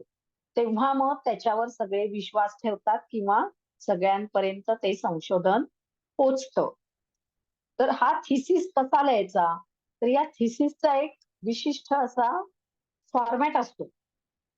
थिसिस फॉर्मॅट असं त्याला म्हटलं जातं. एका विशिष्ट फॉर्मॅट मध्ये तो थिसिस लिहायचा असतो. तर ते आपण आता बघूया की थिसिस कसा लिहायचा, थिसिसचा फॉर्मॅट काय असतो. तर ते बघू आपण आता. तर थिसिस आपण कशाचं लिहिणार आहे? आता या ठिकाणी आपण जे संशोधन करणार आहोत ते योग संशोधन करणार आहोत. तुम्ही सगळे योगशास्त्राचे विद्यार्थी आहात. MA योगशास्त्र. त्यामुळं आपण काय कुठल्याही विषयातलं संशोधन नाही करणार आहे. तर आपण योग संशोधन करणार आहोत. तर आता योग संशोधन म्हणजे काय? तर ते आपण आधी बघूया, की योग संशोधन म्हणजे योगशास्त्राचा मानवी जीवनातील समस्यांच्या निराकरणार्थ केलेला चिकित्सक अभ्यास होय. योग संशोधन म्हणजे योगशास्त्राचा मानवी जीवनातील समस्यांच्या निराकरणासाठी केलेला चिकित्सक अभ्यास होय. यानंतर यौगिक प्रक्रियांचा प्रत्यक्ष जीवनात वापर करून व्यक्तीच्या व्यक्तिगत, कार्यालयीन, सामाजिक जीवनातील समस्या सोडवण्याचा प्रयत्न करणं म्हणजे योग संशोधन होय. त्यानंतर तिसरी व्याख्या योग संशोधनाची म्हणजे व्यक्तीच्या दैनंदिन, कार्यालयीन तसेच सामाजिक जीवनामध्ये अनेक समस्या उद्भवतात. तर या समस्या सोडवण्यासाठी विविध यौगिक प्रक्रियांचा अवलंब करून आणि वैज्ञानिक पद्धतीनं त्यातून निष्कर्ष काढणं म्हणजे योग संशोधन होय. त्यानंतर प्राचीन ऋषीमुनींनी सांगितलेल्या योगशास्त्राच्या पुरातन ज्ञानाचं परीक्षण करणं आणि विविध यौगिक प्रक्रियांचे आधुनिक काळाला अनुसरून मिळवलेलं नवीन ज्ञान यांचा अनोखा संबंध प्रस्थापित करणं म्हणजे योग संशोधन होय. म्हणजे काय? तर आता योगशास्त्र हे पूर्वीच्या आपल्या भारतीय ऋषीमुनींनी रचलेलं शास्त्र आहे आणि ते अनुभवाधिष्ठित आहे. अर्थात त्यांनी अनुभव घेतले आणि त्यानुसार त्यांनी ते शास्त्राची रचना केली आहे. पण आपण त्याचा अनुभव घेऊन ते प्रूव्ह केलं पाहिजे. म्हणजे विविध यौगिक प्रक्रियांचा अनेक लोकांवर प्रयोग करून काय त्याचा परिणाम होतोय हे आपण स्वतः अनुभवायचं आणि मग त्याच्यावरून निष्कर्ष मांडायचा. म्हणून आधुनिक काळाला अनुसरून मिळवलेलं नवीन ज्ञान आणि पूर्वीच्या ऋषीमुनींनी सांगितलेलं पुरातन ज्ञान यांचा अनोखा संबंध प्रस्थापित करणं म्हणजे योग संशोधन होय. म्हणजे थोडक्यात सांगायचं झालं तर योग संशोधन बरोबर पुरातन योगज्ञानाचं संशोधन अधिक नवीन योग ज्ञानाचा शोध. पुरातन योग ज्ञानाचं संशोधन प्लस नवीन योग ज्ञानाचा शोध म्हणजे योग संशोधन होय. तर ही झाली योग संशोधनाची व्याख्या. आता योग क्षेत्रामध्ये संशोधन झाली आहेत का? तर हो. अनेक संशोधनं पूर्वीपासून याच्यामध्ये होत आलेली आहेत आणि आता सुद्धा अनेक संशोधनं त्यामध्ये होत आहेत. आतापर्यंत योगशास्त्रामध्ये हजारो संशोधनं झालेली आहेत आणि अनेक संशोधनं आता चालू सुद्धा आहेत. त्यातली काही योग संशोधनाची उदाहरणं सांगायची झाली तर कैवल्यधाम लोणावळा या संशोधन केंद्रामध्ये म्हणजे पुणे जिल्ह्यात लोणावळा नावाचं एक शहर आहे, तुम्हाला माहिती असेल. ते एक हिल स्टेशन सुद्धा आहे लोणावळा. तर त्या लोणावळ्याला कैवल्यधाम योग संशोधन संस्था आहे, कैवल्यधाम नावाची. तुम्ही ती बघून या. आम्ही तिथं एक दिवसभर थांबून ती संशोधन संस्था पूर्ण आम्ही बघून आलोय. फार चांगली संशोधन संस्था आहे. तर या संशोधन केंद्रामध्ये कपालभाती या यौगिक प्रक्रियेवर मोठ्या प्रमाणात संशोधन झालेलं आहे आणि वेळोवेळी त्यांच्या योग मीमांसा या शोधपत्रिकेमध्ये त्यांनी ते संशोधन प्रसिद्ध सुद्धा केलेलं आहे. आता कपालभाती ही अत्यंत महत्वाची अशी यौगिक प्रक्रिया मानली जाते आणि ती एक शुद्धी क्रिया आहे. कपालभाती ही एक शुद्धी क्रिया पण आहे आणि तो एक श्वसनाचा एक प्रकारचा व्यायाम सुद्धा आहे. तर हठयोग या ग्रंथामध्ये कपालभाती या यौगिक प्रक्रियेचं अतिशय विस्तृतपणे किंवा मोठ्या प्रमाणावर त्याचं सगळं सूक्ष्म वर्णन केलेलं आहे. आता हठयोग तुम्हाला आता नाहीये, मला वाटतंय थर्ड सेमिस्टरला तुम्हाला हठयोग असेल, तर ते हठयोगाचा अभ्यास करताना तुम्ही बघाल. तर कपालभाती या प्रक्रियेमुळे होणारे शरीरांतर्गत परिणाम हे वैज्ञानिक दृष्टिकोनातून जगासमोर आणण्याचं काम कैवल्यधाम लोणावळा येथील विविध संशोधनाद्वारे करण्यात आलेलं आहे. त्यानंतर काय त्याच्यामध्ये त्यांनी बघितलंय की कपालभाती करताना ठराविक आवर्तनानंतर ऑक्सिमीटरनं ऑक्सिजन चेक केला जातो. म्हणजे एक कपालभाती सुरू करायच्या आधी ऑक्सिमीटरनं ऑक्सिजन चेक करायचा. त्यानंतर एक 50 आवर्तनानंतर एक 50 वेळा कपालभातीचे स्ट्रोक घेतल्यानंतर परत ऑक्सिजन चेक करायचा. 100 स्ट्रोक नंतर परत ऑक्सिजन चेक करायचा. अशा प्रकारे वैज्ञानिक पद्धतीनं त्याचे काय परिणाम होत आहेत हे तपासलं जातं आणि मग त्याच्यावरून निष्कर्ष काढले जातात. त्यानंतर सव्यासा या ठिकाणी बेंगलोरमध्ये ईशा योग फाउंडेशन कोइंबतूरमध्ये या 2 संशोधन केंद्रांमध्ये सुद्धा योगासनांचा मानवी शरीरावर होणारा परिणाम याविषयी मोठ्या प्रमाणावर संशोधन झालं आहे.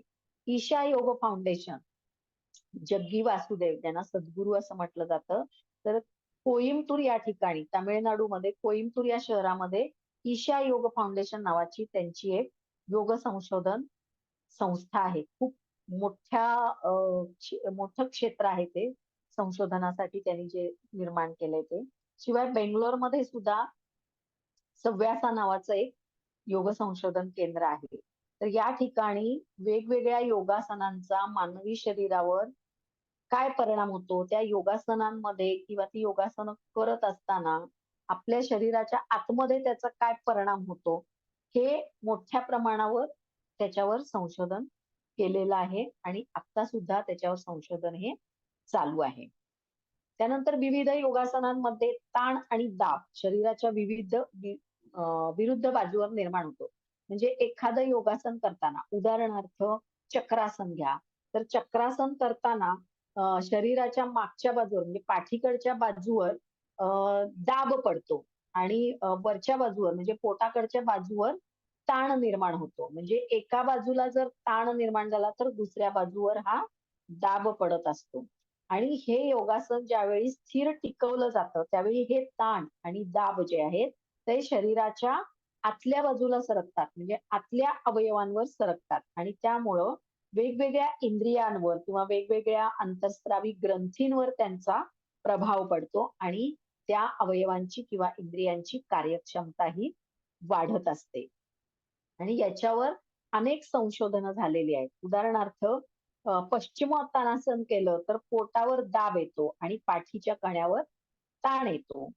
याउलट भुजंगासन केलं तर पोटावर ताण येतो आणि पाठीच्या कण्यावर दाब निर्माण होतो.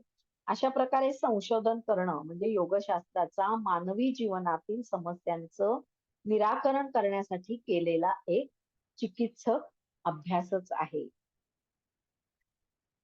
तर अशा प्रकारे संशोधन वेगवेगळ्या संशोधन केंद्रांमध्ये झालेलं आहे, यापुढेही होत राहणार आहे. तर आता योग संशोधनाचे काय फायदे आहेत, कशासाठी योग संशोधन करायचं? ठीक आहे, आपल्या ऋषीमुनींनी सांगितलंच आहे ना, काय काय योगासनं करायची, काय काय करायचं आणि त्यामुळं काय काय होतं हे त्यांनी अनुभव घेऊनच सांगून ठेवलेलं आहे. मग आता पुन्हा आणि आपण संशोधन करायची काय गरज आहे? कशासाठी करायचं? त्याचे काय फायदे आहेत योग संशोधनाचे? तर योग संशोधन केल्यामुळं काय होतं, मानवी जीवन हे सुखी आणि समृद्ध करण्यास मदत होते. योगामुळं शारीरिक आणि मानसिक स्वास्थ्य हे सुधारलं जातं किंवा असेल ते टिकवून ठेवलं जातं. त्यानंतर त्याच्यातून आपल्याला एक प्रकारचा आत्मिक आनंद सुद्धा मिळत असतो. पण हे जरी आपल्याला आपण याचा अनुभव घेतला, तरी प्रत्यक्ष जगासमोर जर हे सिद्ध करायचं असेल, तर त्यासाठी वैज्ञानिक दृष्टिकोनातून किंवा वैज्ञानिक पद्धतीनं त्याच्यावर संशोधन करून, त्याच्यावर प्रबंध लिहून ते तथ्य संकलन आणि निष्कर्ष आपल्याला जगासमोर ठेवावे लागतील. त्याशिवाय आपलं म्हणणं कुणीही मान्य करणार नाही. त्यासाठी योग संशोधन हे गरजेचं आहे. त्यानंतर शांततापूर्ण आणि प्रसन्न मानवी जीवनासाठी आवश्यक असणारी यौगिक जीवनशैली योग संशोधनामुळे आपल्याला कळते. म्हणजे यौगिक प्रक्रिया, यौगिक आहार विहार, किंवा योगानुसार दैनंदिन जीवन म्हणजे उदाहरणार्थ ब्राह्म मुहूर्तावर उठणं आणि ब्राह्म मुहूर्तावर धारणा, ध्यान करणं. तर हे जे सगळं ही जी यौगिक जीवनशैली आहे, ती आपल्याला योग संशोधनामुळं त्याचं ज्ञान होतं किंवा कळतं. त्यानंतर यौगिक प्रक्रियांचं वैज्ञानिक पद्धतीनं आपण परीक्षण करू शकतो. म्हणजे उदाहरणार्थ रक्त शर्करेवर यौगिक प्रक्रियांचा होणारा परिणाम किंवा दाबावर यौगिक प्रक्रियांचा होणारा परिणाम किंवा कपालभातीमुळं आपल्या रक्तातल्या ऑक्सिजनच्या प्रमाणावर होणारा परिणाम. हे सगळं आपण वैज्ञानिक जे काही यंत्र किंवा तंत्र आहेत त्याद्वारे आपण योग संशोधनामध्ये तपासून बघू शकतो किंवा त्याचं परीक्षण हे करू शकतो. नंतर योग संशोधनामुळं ज्ञानाची पातळी वाढते. म्हणजे प्रयोगाद्वारे किंवा अनुभवाद्वारे आपल्या प्राचीन ऋषीमुनींनी जे काही सिद्धांत योगशास्त्रात सांगितलेले आहे, ते सिद्धांत वैज्ञानिक पद्धतीनं परीक्षण करून आपण ते जगाला सिद्ध करून दाखवू शकतो. त्यासाठी योग संशोधन होणं गरजेचं आहे. त्यानंतर विविध यौगिक प्रक्रियांचा उपचारात्मक उपयोग कसा करावा, हे सुद्धा आपल्याला कळतं. आता योगाचा मुख्य उद्देश काय आहे? तर आत्मा आणि परमात्मा यांचं मिलन करून आत्मिक समाधान मिळवणं, समाधी अवस्थेला जाणं, समाधी अवस्था प्राप्त करणं हा आपल्या ग्रंथांमध्ये योगाचा अंतिम उद्देश किंवा ध्येय सांगितलेलं आहे. आणि त्यासाठी शरीरावर आणि मनावर आपलं नियंत्रण आणून मन एकाग्र होणं गरजेचं आहे. आणि मन एकाग्र करण्यासाठी शरीरावर आणि मनावर नियंत्रण मिळवण्यासाठी म्हणून हा सगळा अष्टांग योग सांगितलेला आहे. पण केवळ त्यासाठीच याचा उपयोग होतो असं नाही, तर या यौगिक पद्धतींचा उपचारात्मक उपयोग सुद्धा आपण करून घेऊ शकतो.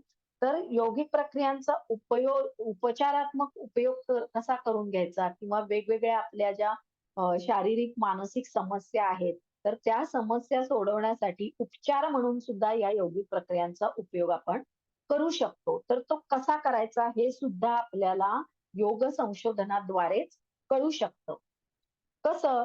तर आता समजा प्राणायाम म्हणजे भ्रामरी प्राणायाम किंवा उज्जाई प्राणायाम किंवा चंद्रनाडी प्राणायाम, नाडीशुद्धी प्राणायाम किंवा योग निद्रा या ज्या यौगिक प्रक्रिया आहेत, त्यांचा उपयोग मानसिक समस्या सोडवण्यासाठी किंवा मानसिक आजारांवर उपचार म्हणून आपण करू शकतो आणि त्याचे चांगले परिणाम दिसून येतात.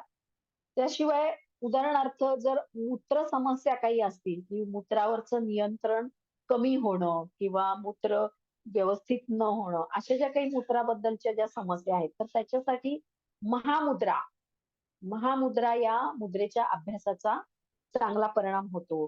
किंवा तुम्हाला जर वेट लॉस करायचा असेल, तर त्याच्यासाठी रोज सूर्यनमस्काराचा उपयोग केला जातो. तर अशा पद्धतीनं विविध यौगिक प्रक्रियांचा उपचारात्मक उपयोग आपण अनेक शारीरिक, मानसिक समस्यांमध्ये करू शकतो आणि यासाठी योग संशोधन होणं गरजेचं आहे. आता हे योग संशोधन कसं करायचं? या योग संशोधनाचं स्वरूप कसं असलं पाहिजे? तर योगशास्त्र हे शांततापूर्ण आणि प्रसन्न जीवन जगण्याची एक कला आहे. आणि आजच्या आधुनिक काळामध्ये मनुष्याचं जीवन हे अतिशय धकाधकीचं, वेगवान आणि तणावग्रस्त झालेलं आहे. आता हे असं आपली जीवन हे असं धकाधकीचं आणि तणावग्रस्त का झालेलं आहे? तर याला 3 कारणं आहेत. पहिलं कारण म्हणजे चुकीची जीवनशैली. आपली जी जीवनशैली आहे किंवा आपली जी दैनंदिनी जी आहे, ती चुकीची झालेली आहे. म्हणजे आपण वेळेत झोपत नाही, वेळेत उठत नाही. ज्यावेळी जेवायला पाहिजे त्यावेळी जेवत नाही. म्हणजे अवेळी जेवणं, अवेळी झोपणं. त्यानंतर अनेक प्रकारची व्यसनं, अशा प्रकारच्या चुकीच्या जीवनशैलीमुळं आपलं जीवन हे तणावग्रस्त आणि रोगग्रस्त झालेलं आहे. दुसरं कारण म्हणजे जमीन, हवा आणि पाणी यांचं मोठ्या प्रमाणावर आजकाल प्रदूषण झालेलं आहे. म्हणजे केमिकल युक्त खतांचा वापर, केमिकल युक्त कीटकनाशकांचा वापर, त्याच्यामुळं जमीन दूषित झालेली आहे. वेगवेगळ्या प्रकारचे दूषित किंवा टॉक्झिक असे विषारी वायू हवेमध्ये कारखान्यातून सोडले जातात. त्यानंतर वेगवेगळ्या वाहनांच्या धुरामुळं कार्बन मोनॉक्साईड हा हवेमध्ये मिसळत असतो. त्यामुळं हवेचं प्रदूषण झालेलं आहे. नंतर पाणी तर प्रदूषित झालेलंच आहे. कारण पाण्यामध्ये अनेक प्रकारचं वेस्ट हे सोडलं जातं इंडस्ट्रीमधून पण आणि इतर नद्या, नाले किंवा समुद्र यामध्ये सुद्धा अनेक प्रकारचे वेस्ट प्रॉडक्ट्स आपण टाकत असतो आणि त्यामुळं पाण्याचं सुद्धा प्रदूषण झालेलं आहे. तर अशा प्रकारे जमीन, हवा आणि पाणी यांच्या प्रदूषणामुळं सुद्धा आपल्या जीवनामध्ये अनेक समस्या, आरोग्य समस्या या उत्पन्न झालेल्या आहेत. आणि तिसरी गोष्ट म्हणजे व्यसन.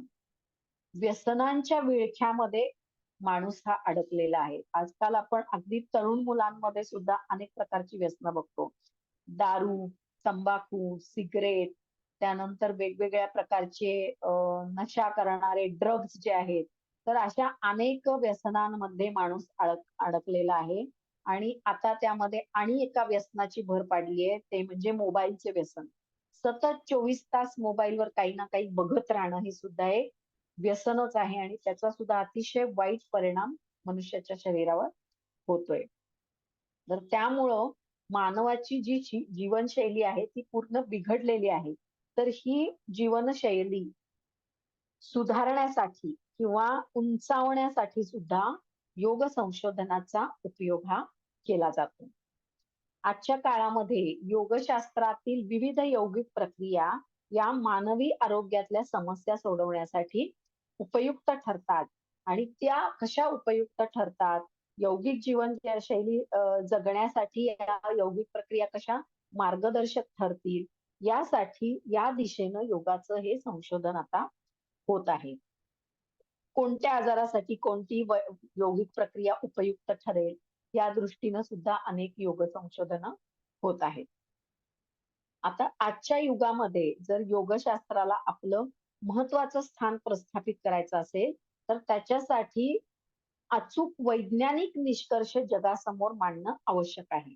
म्हणजे तुम्ही वैज्ञानिक पद्धतीनं संशोधन करून वैज्ञानिक निष्कर्ष जर जगासमोर मांडले, तरच जग ते मान्य करणार आहे.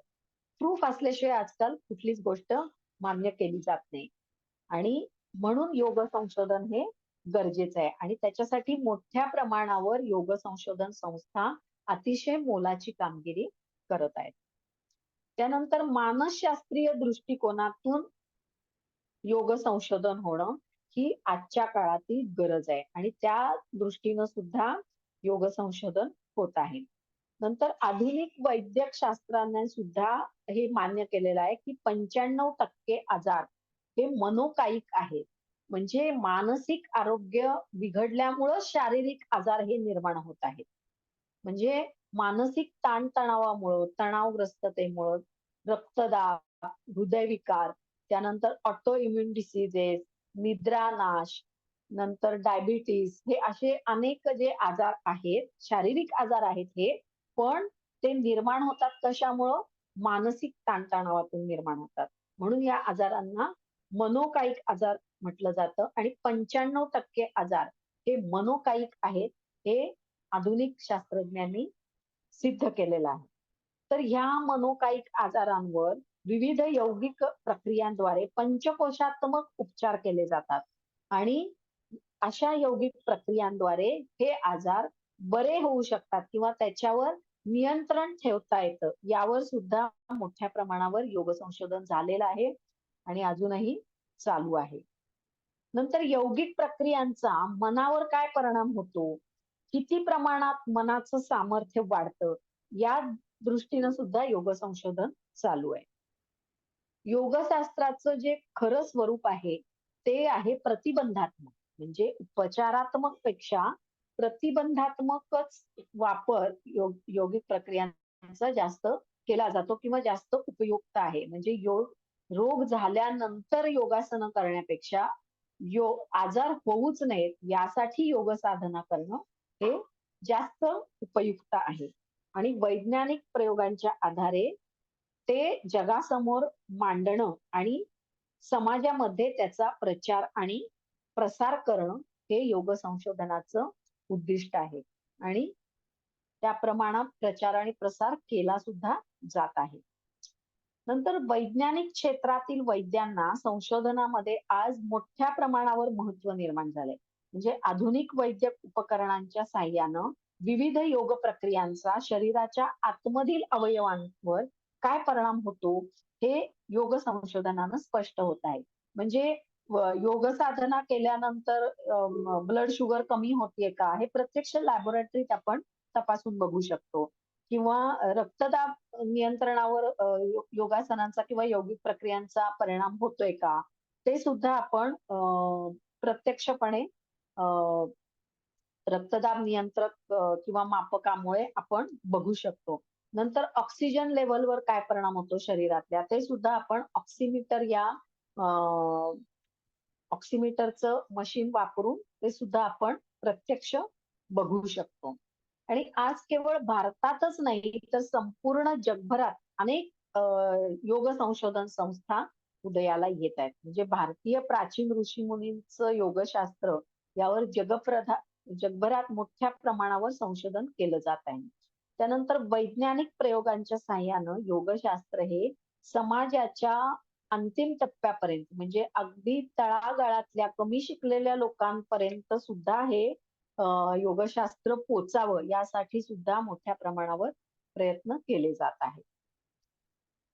तर योग संशोधनामुळं काय आपल्याला फायदे होतात, योग संशोधनाचं काय महत्व आहे ते आपण आता बघूया. तर योगशास्त्र हे अतिप्राचीन काळापासून महत्वाचं मानलं जातं. म्हणजे योगशास्त्र ही अतिप्राचीन काळापासून महत्वाची मानली जाणारी एक ज्ञानशाखा आहे. आणि मध्यंतरीच्या काळात म्हणजे ब्रिटिशांच्या काळात ज्यावेळी ब्रिटिश आपल्यावर राज्य करत होते तर त्या काळामध्ये योगशास्त्र हे मानवी जीवनातून खंडित झालेलं होतं. त्यापूर्वी जवळजवळ सगळे लोक हे रोज कमी जास्त प्रमाणामध्ये योग साधना करणारे होते आणि त्यामुळंच मनोकायिक आजारांची संख्या ही त्यावेळी खूप कमी प्रमाणात होती. पण ब्रिटिशांच्या काळामध्ये पूर्ण समाज व्यवस्था आणि मानवी जीवन त्यांनी आपलं बिघडवून टाकलं आणि त्यामुळं आपण या योगशास्त्रापासून लांब गेलो. आपल्या योग साधना आपले लोक बरेचसे विसरून गेले आणि त्यामुळं काय झालं या प्रतिकूल काळामध्ये सुद्धा अनेक योग तज्ञांनी आणि विचारवंतांनी साधना आणि वैज्ञानिक संशोधन हे चालूच ठेवलेलं होतं. म्हणून आज योगशास्त्र आज सुद्धा टिकून आहे. उदाहरणार्थ स्वामी कुवलयानंद, त्यानंतर सत्यानंद सरस्वती, योगी महेश, BKS अय्यंगार यासारख्या योग पुरुषांनी ह्या योगाचं प्रचार आणि प्रसाराचं काम, योग शिक्षणाचं काम हे प्रतिकूल परिस्थितीमध्ये सुद्धा चालू ठेवलं होतं आणि त्याच्यावर त्यांनी अनेक योग संशोधन सुद्धा केलेली आहेत. म्हणून आज आपल्याकडं योगशास्त्र आणि योग संशोधन या दोन्ही गोष्टी टिकून आहेत. नंतर ही जी ज्ञानशाखा आहे ती अनेक शतकं सर्वसामान्यांच्या आवाक्या पलीकडे गेलेली होती आणि या सगळ्या योग पुरुषांच्या प्रयत्नाचं फळ आपण आज बघत आहोत. आणि भारतात आणि भारताबाहेर सुद्धा योगाला खूप मान्यता मिळालेली आहे, प्रसिद्धी मिळाली आहे आणि महत्व सुद्धा मिळालेलं आहे. त्याचं कारण म्हणजे या योग तज्ञांनी त्यांचं संशोधन प्रतिकूल काळामध्ये सुद्धा चालू ठेवलं. विशेषतः गेल्या 10 वर्षात सर्वसामान्य माणसं योगशास्त्राकडं जास्त आकर्षित झालेली दिसतात. कारण नवनवीन साथींचे आजार आपल्याकडे येत आहेत. म्हणजे स्वाईन फ्लू म्हणा किंवा कोविडची साथ म्हणा आणि यांच्यावर आधुनिक वैद्यकामध्ये काही ठोस उपचार नाहीयेत आणि त्याच्यावर जी काही औषधं आहेत त्या औषधांचे सुद्धा अतिशय वाईट किंवा भयंकर दुष्परिणाम आहेत. म्हणून अशा वेळी योगाच्या प्रक्रिया किंवा यौगिक प्रक्रिया यांचाच खूप मोठा आधार माणसाला मिळाला. म्हणजे कोविडच्या काळामध्ये कपालभाती किंवा भ्रामरी प्राणायाम किंवा जलनेती यासारख्या यौगिक प्रक्रियांनी खूप त्याला प्रतिबंध करता आलेला आहे. नंतर नुकत्याच प्रसिद्ध झालेल्या मासिकातील आकडेवारीनुसार 20.4 मिलियन अमेरिकन, 20.4 मिलियन अमेरिकन रोज योग करतात. आता जो एक सर्वे झाला तर त्यानुसार त्याची जी काय आकडेवारी प्रसिद्ध झाली तर त्या आकडेवारीनुसार 20.4 मिलियन अमेरिकन रोज योग करतात आणि 104 मिलियन अमेरिकन जे आहेत ते योग शिकण्यासाठी आजही इच्छुक आहेत. नंतर अमेरिकेतल्या 5 एअरपोर्टवर योग करण्यासाठी स्वतंत्र कक्षाची निर्मिती केली आहे. म्हणजे प्रवासाच्या काळामध्ये सुद्धा तुम्हाला योग साधना करता यावी, तुमची योग साधना खंडित होऊ नये यासाठी त्यांनी काय केलंय, प्रत्येक एअरपोर्टवर तिथं एक स्वतंत्र रूम किंवा स्वतंत्र कक्ष त्यांनी राखीव ठेवलेला आहे की तिथं जाऊन तुम्ही तुमची योग साधना पूर्ण करू शकता. नंतर जगात इतर देशांमध्ये सुद्धा योग शिक्षण अनेक शाळा, महाविद्यालय, विद्यापीठांमध्ये अनिवार्य करण्यात आलेलं आहे. आपल्याकडे सुद्धा आता प्रत्येक शाळेमध्ये एक एक योगा टीचर नेमलेला आहे आणि त्यांच्याद्वारे सगळ्या विद्यार्थ्यांना योगाचं प्रशिक्षण हे दिलं जातं. आणि विद्यार्थ्यांवर योगाचा सकारात्मक परिणाम होतो आणि याच्यावर सुद्धा मोठ्या प्रमाणावर संशोधन चालू आहे. इतकीच योग संशोधनं झाली आहेत की लोक त्यामुळं वैज्ञानिक दृष्टिकोनातून योगाकडं पाहू लागलेले आहेत. इतके वर्ष काय होतं की योगाकडे एक फक्त आध्यात्मिक दृष्टिकोनातून बघितलं जात होतं. पण आता इतकी योग संशोधनं झाली आहेत की त्यामुळं लोक वैज्ञानिक दृष्टिकोनातून योगशास्त्राकडं बघायला लागले आहेत. आणि त्यामुळं भारतात आणि भारताबाहेर सुद्धा लोक हे योग साधनेकडं किंवा योगशास्त्राकडं आकर्षित झालेले आहेत.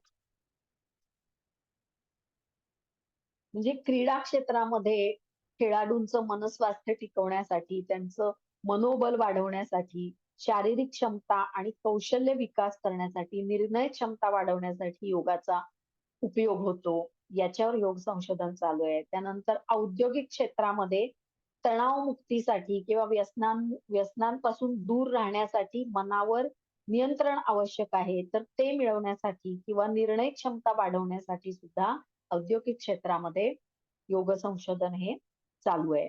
नंतर संपूर्ण जगभरात आरोग्य क्षेत्रामध्ये योग संशोधन हे मोठ्या प्रमाणावर चालू आहे. विविध यौगिक प्रक्रिया जसं की योगासनं, ध्यान, प्राणायाम किंवा शुद्धिक्रिया ज्या आहेत, षटकर्म जी आहेत, तर या प्रक्रियांचे शरीरावर आणि मनावर काय परिणाम होतात यावर मोठ्या प्रमाणावर संशोधन केलं जात आहे. नंतर योगाचा औषधांप्रमाणे उपचार करता येईल का? म्हणजे उपचार म्हणून योगाचा कसा उपयोग करता येईल यावर देखील संशोधन केलं जात आहे. नंतर योगा थेरपीची असंख्य केंद्र जगभरामध्ये कार्यरत आहेत. म्हणजे योगशास्त्र ही अनमोल ज्ञानशाखा आता ज्ञानाच्या मुख्य प्रवाहात आलेली आहे आणि त्यामुळं काय होतंय की योगशास्त्रातल्या विविध यौगिक प्रक्रियांचं वैज्ञानिक परीक्षण करून त्याची उपयोगिता ही योग संशोधनाद्वारे सिद्ध केली जात आहे. तर हे योग संशोधनाचं महत्व आहे. तर आता आपण बघूया की योग संशोधनाची गरज खरोखर आहे का? किंवा योग संशोधनाची गरज का आहे? तर योग संशोधनाची गरज ही आहे आणि म्हणूनच आतापर्यंत अनेक योग संशोधनं झालेली आहेत आणि चालू पण आहेत आणि पुढेही होत राहतील. तर योगशास्त्र हे हजारो वर्षापासून आपल्या संस्कृतीचा एक अविभाज्य घटक आहे. योग संशोधन हे आता भारतापुरतच मर्यादित राहिलेलं नाहीये, तर संपूर्ण जगभरात योगशास्त्राचं महत्व स्वीकारलं जाते आणि त्यामुळं योगामधील संशोधनाची गरज आहे. तर योगामध्ये संशोधनाची गरज असण्याची काही प्रमुख कारण आहेत. तर ती कोणती कारण आहेत? तर पहिलं कारण म्हणजे योग संशोधनाद्वारे वैज्ञानिक पुरावे तयार करून यौगिक प्रक्रियांचा उपचार म्हणून स्वीकार करण्यासाठी. जर यौगिक प्रक्रियांचा उपचार म्हणून जर स्वीकार करायचा असेल किंवा उपचार म्हणून जर योग प्रक्रिया करायच्या असतील तर त्यासाठी संशोधन करून आपल्याला ठोस वैज्ञानिक पुरावे आपल्याला जगासमोर मांडले पाहिजेत तरच ते मान्य केलं जाईल आणि त्यासाठी म्हणून योग संशोधनाची गरज आहे. त्याच्यानंतर दुसरं म्हणजे जगभरातील सर्वसामान्य लोकांपर्यंत शास्त्रीय दृष्टिकोनातून योग पोहोचवण्यासाठी संशोधन गरजेचं आहे. नंतर योगशास्त्रातल्या विविध प्रक्रियांचा उपयोग, योग संशोधनातल्या विविध प्रक्रियांचा कसा उपयोग होतो त्या दृष्टीनं त्याचं एक प्रमाणीकरण म्हणजे स्टँडर्डायझेशन करणं आवश्यक आहे. त्यामुळं काय होईल की शैक्षणिक क्षेत्रामध्ये योगाभ्यास किंवा वैद्यक क्षेत्रामध्ये सुद्धा योगाभ्यास हा आपल्याला कंपल्सरी किंवा अनिवार्य करता येईल. आणि हे स्टँडर्डायझेशन करण्यासाठी योग संशोधनाची गरज आहे. त्यानंतर विविध आजारावर योगोपचार पद्धतीचे आधुनिक काळाला अनुसरून निश्चितीकरण करणं म्हणजे निश्चितीकरण केल्यामुळे म्हणजे आज आपण गर्भसंस्कार शिबिर घेतलं जातं किंवा गर्भसंस्कार केले जातात आणि त्या गर्भसंस्कारामध्ये प्रामुख्यानं योगाचाच उपयोग केला जातो. म्हणजे विविध योगासनांचा आणि प्राणायामाचा उपयोग केला जातो, ज्यामुळं गर्भाची शारीरिक, मानसिक आणि बौद्धिक वाढ ही चांगल्या प्रकारे होते. शिवाय नैसर्गिक प्रसूती होण्यासाठी सुद्धा त्याचा चांगला उपयोग होतो. तर तसा उपयोग करण्यासाठी विविध आजारावर योगोपचार पद्धतीचं आधुनिक काळाला अनुसरून एक निश्चितीकरण करणं गरजेचं आहे. त्यामुळं काय होईल की आरोग्य क्षेत्रामध्ये योगोपचारांचा वापर हा रोग प्रतिबंधक म्हणून आणि उपचार म्हणून सुद्धा करता येईल. की बाबा या आजारांसाठी हे प्राणायामाचे प्रकार घ्यायचे किंवा ही योगासनं करून घ्यायची. असं एक त्याचं निश्चितीकरण करणं गरजेचं आहे आणि हे निश्चितीकरण करण्यासाठी योग संशोधन होणं गरजेचं आहे. त्यानंतर मानवाच्या आध्यात्मिक प्रगतीसाठी योगाची उपयुक्तता सिद्ध करणं आणि त्याचा प्रचार आणि प्रसार करणं. मानवाच्या आध्यात्मिक प्रगतीसाठी योग कसा उपयुक्त आहे किंवा त्याची का गरज आहे हे सिद्ध करण्यासाठी योग संशोधन होणे गरजेचं आहे. त्यामुळं काय होईल तर त्यामुळं वृद्धावस्थेतील मानसिक आणि जे भावनिक जे अस्थैर्य आहे किंवा भीती आहे किंवा जो ताण आहे तर तो ताण आपल्याला कमी करता येईल. नंतर योग प्रशिक्षणाचं समाजातल्या विविध घटकांसाठी आराखडे तयार करणं आणि विविध सामाजिक संस्थांना ते राबवण्यासाठी प्रोत्साहन देणं यासाठी संशोधन गरजेचं आहे. त्यामुळं काय होईल की यौगिक प्रक्रियांचे जे होणारे परिणाम आहेत ते आपल्याला प्रत्यक्ष सिद्ध करता येतील आणि ते प्रत्यक्ष सिद्ध करण्यासाठी म्हणून योग संशोधनाची गरज आहे. अशा प्रकारे आधुनिक काळात वैज्ञानिक दृष्टिकोनातून योगशास्त्राचा प्रचार आणि प्रसार मोठ्या प्रमाणावर होण्यासाठी आणि जगभरातील सामान्य लोकांना त्याचा फायदा होण्यासाठी म्हणून योग संशोधनाची गरज आहे. आता योग संशोधनाची व्याप्ती किती आहे किंवा योग संशोधनामध्ये काय काय स्कोप आहे किंवा काय काय वाव आहे ते आपण बघूया. त्याच्यावर सुद्धा बऱ्याच वेळा परीक्षेत प्रश्न आलेला आहे. योग संशोधनाची व्याप्ती स्पष्ट करा किंवा योग संशोधनातील व्याप्ती वर्णन करा असा नेहमी प्रश्न येतो. योग संशोधनाची व्याप्ती किंवा योग संशोधनातील वाव म्हटलं की योग संशोधनामध्ये काय काय स्कोप आहे ते सगळं लिहायचं आहे. तर प्रत्येक क्षेत्रामध्ये योग संशोधनाला कसा वाव आहे ते आपण बघू. आता शैक्षणिक क्षेत्र हे सगळ्यात महत्वाचं क्षेत्र आहे योगाच्या प्रचारासाठी. तर विविध यौगिक प्रक्रियेद्वारे विद्यार्थ्यांच्या शारीरिक, मानसिक आणि बौद्धिक तसंच आध्यात्मिक क्षमतेवर काय परिणाम होतात किंवा विद्यार्थ्यांच्या अध्ययन कौशल्यामध्ये किंवा व्यक्तिमत्व विकासामध्ये कशा प्रकारे वाढ होते याचं वैज्ञानिक दृष्टिकोनातून मोठ्या प्रमाणावर संशोधन चालू आहे. म्हणजे समजा लहान वयातच आपण यमनियमांचं पालन करण्याचं महत्व, यमनियम हे काय आहेत ते जर लहान मुलांना समजावून सांगितलं, त्याचं महत्व जर मुलांना पटवून दिलं तर भविष्यामध्ये सुसंस्कृत नागरिक निर्माण होतील आणि सुसंस्कृत निर्व्यसनी नागरिक निर्माण झाले तर पर्यायानं सुसंस्कृत समाज निर्माण होईल आणि अर्थातच देशाची संस्कृती सुद्धा संवर्धित होईल किंवा एक सुसंस्कृत देश निर्माण होईल. यावर सुद्धा संशोधन करता येईल. अशा प्रकारे अनेक गोष्टींमध्ये आपल्याला शैक्षणिक क्षेत्रात योग संशोधन करता येऊ शकतं. नंतर दुसरं म्हणजे आरोग्य क्षेत्र. आता आरोग्य क्षेत्रात तर योग संशोधनाला प्रचंड वाव आहे. म्हणजे प्रत्येक माणसामध्ये स्वतःला बरं करण्याची एक सुप्त शक्ती दडलेली असते. म्हणजे आपण औषधोपचार तर करतोच, पण केवळ औषधोपचारानं रोग बरे होतात का? तर नाही. औषधोपचार हे माणसातल्या बरं करण्याची जी सुप्त शक्ती असते, त्या शक्तीला मदत करतात आणि त्यामुळंच रोग हे बरे होत असतात. कारण का? त्यालाच आपण काय म्हणतो प्रतिकार शक्ती. आजार का झाले? सारखं-सारखं एखादा माणूस जर आजारी पडत असेल, तर आपण काय म्हणतो?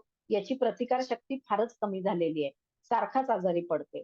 तर ही जी प्रतिकार शक्ती आहे, ती म्हणजेच स्वतःला बरं करण्याची एक सुप्त शक्ती असते. तर ही जी प्रतिकार शक्ती आहे किंवा ही जी सुप्त शक्ती आहे, ती वेगवेगळ्या यौगिक प्रक्रियांद्वारे आपण जागृत करू शकतो. आणि या दृष्टीनं जर संशोधन झालं, तर यौगिक प्रक्रियांचे प्रतिबंधात्मक म्हणून आणि उपचारात्मक म्हणून सुद्धा मोठ्या प्रमाणावर उपयोग करता येईल. आणि औषधांच्या दुष्परिणामांपासून माणसाचं संरक्षण हे करता येईल. म्हणून आरोग्य क्षेत्रामध्ये योग संशोधनाला प्रचंड वाव आहे. आणि यासाठी शासनाचं पाठबळ मिळणं आवश्यक आहे.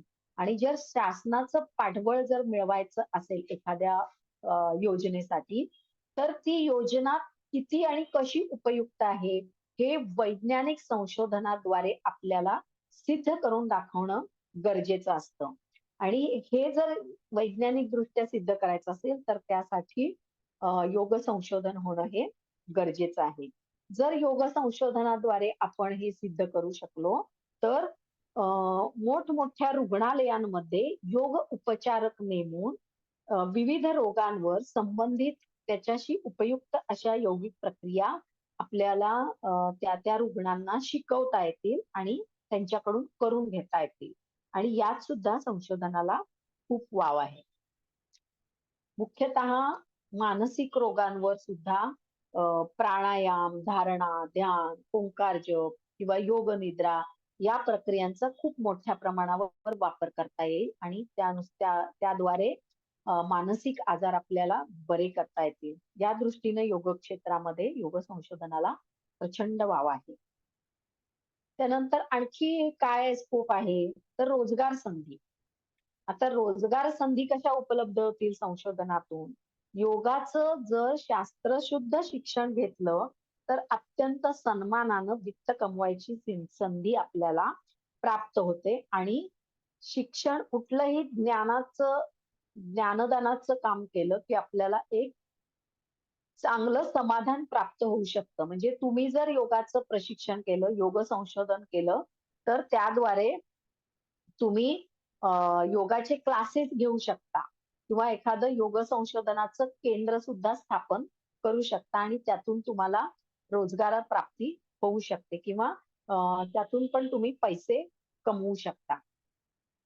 त्यानंतर अनेक शाळांमध्ये किंवा अनेक शैक्षणिक संस्थांमध्ये एक योग प्रशिक्षक नेमावा लागतो. तर तिथं सुद्धा योग प्रशिक्षकांची आवश्यकता असते आणि तिथं योग प्रशिक्षक म्हणून काम करून तिथं सुद्धा तुम्ही रोजगार मिळवू शकता.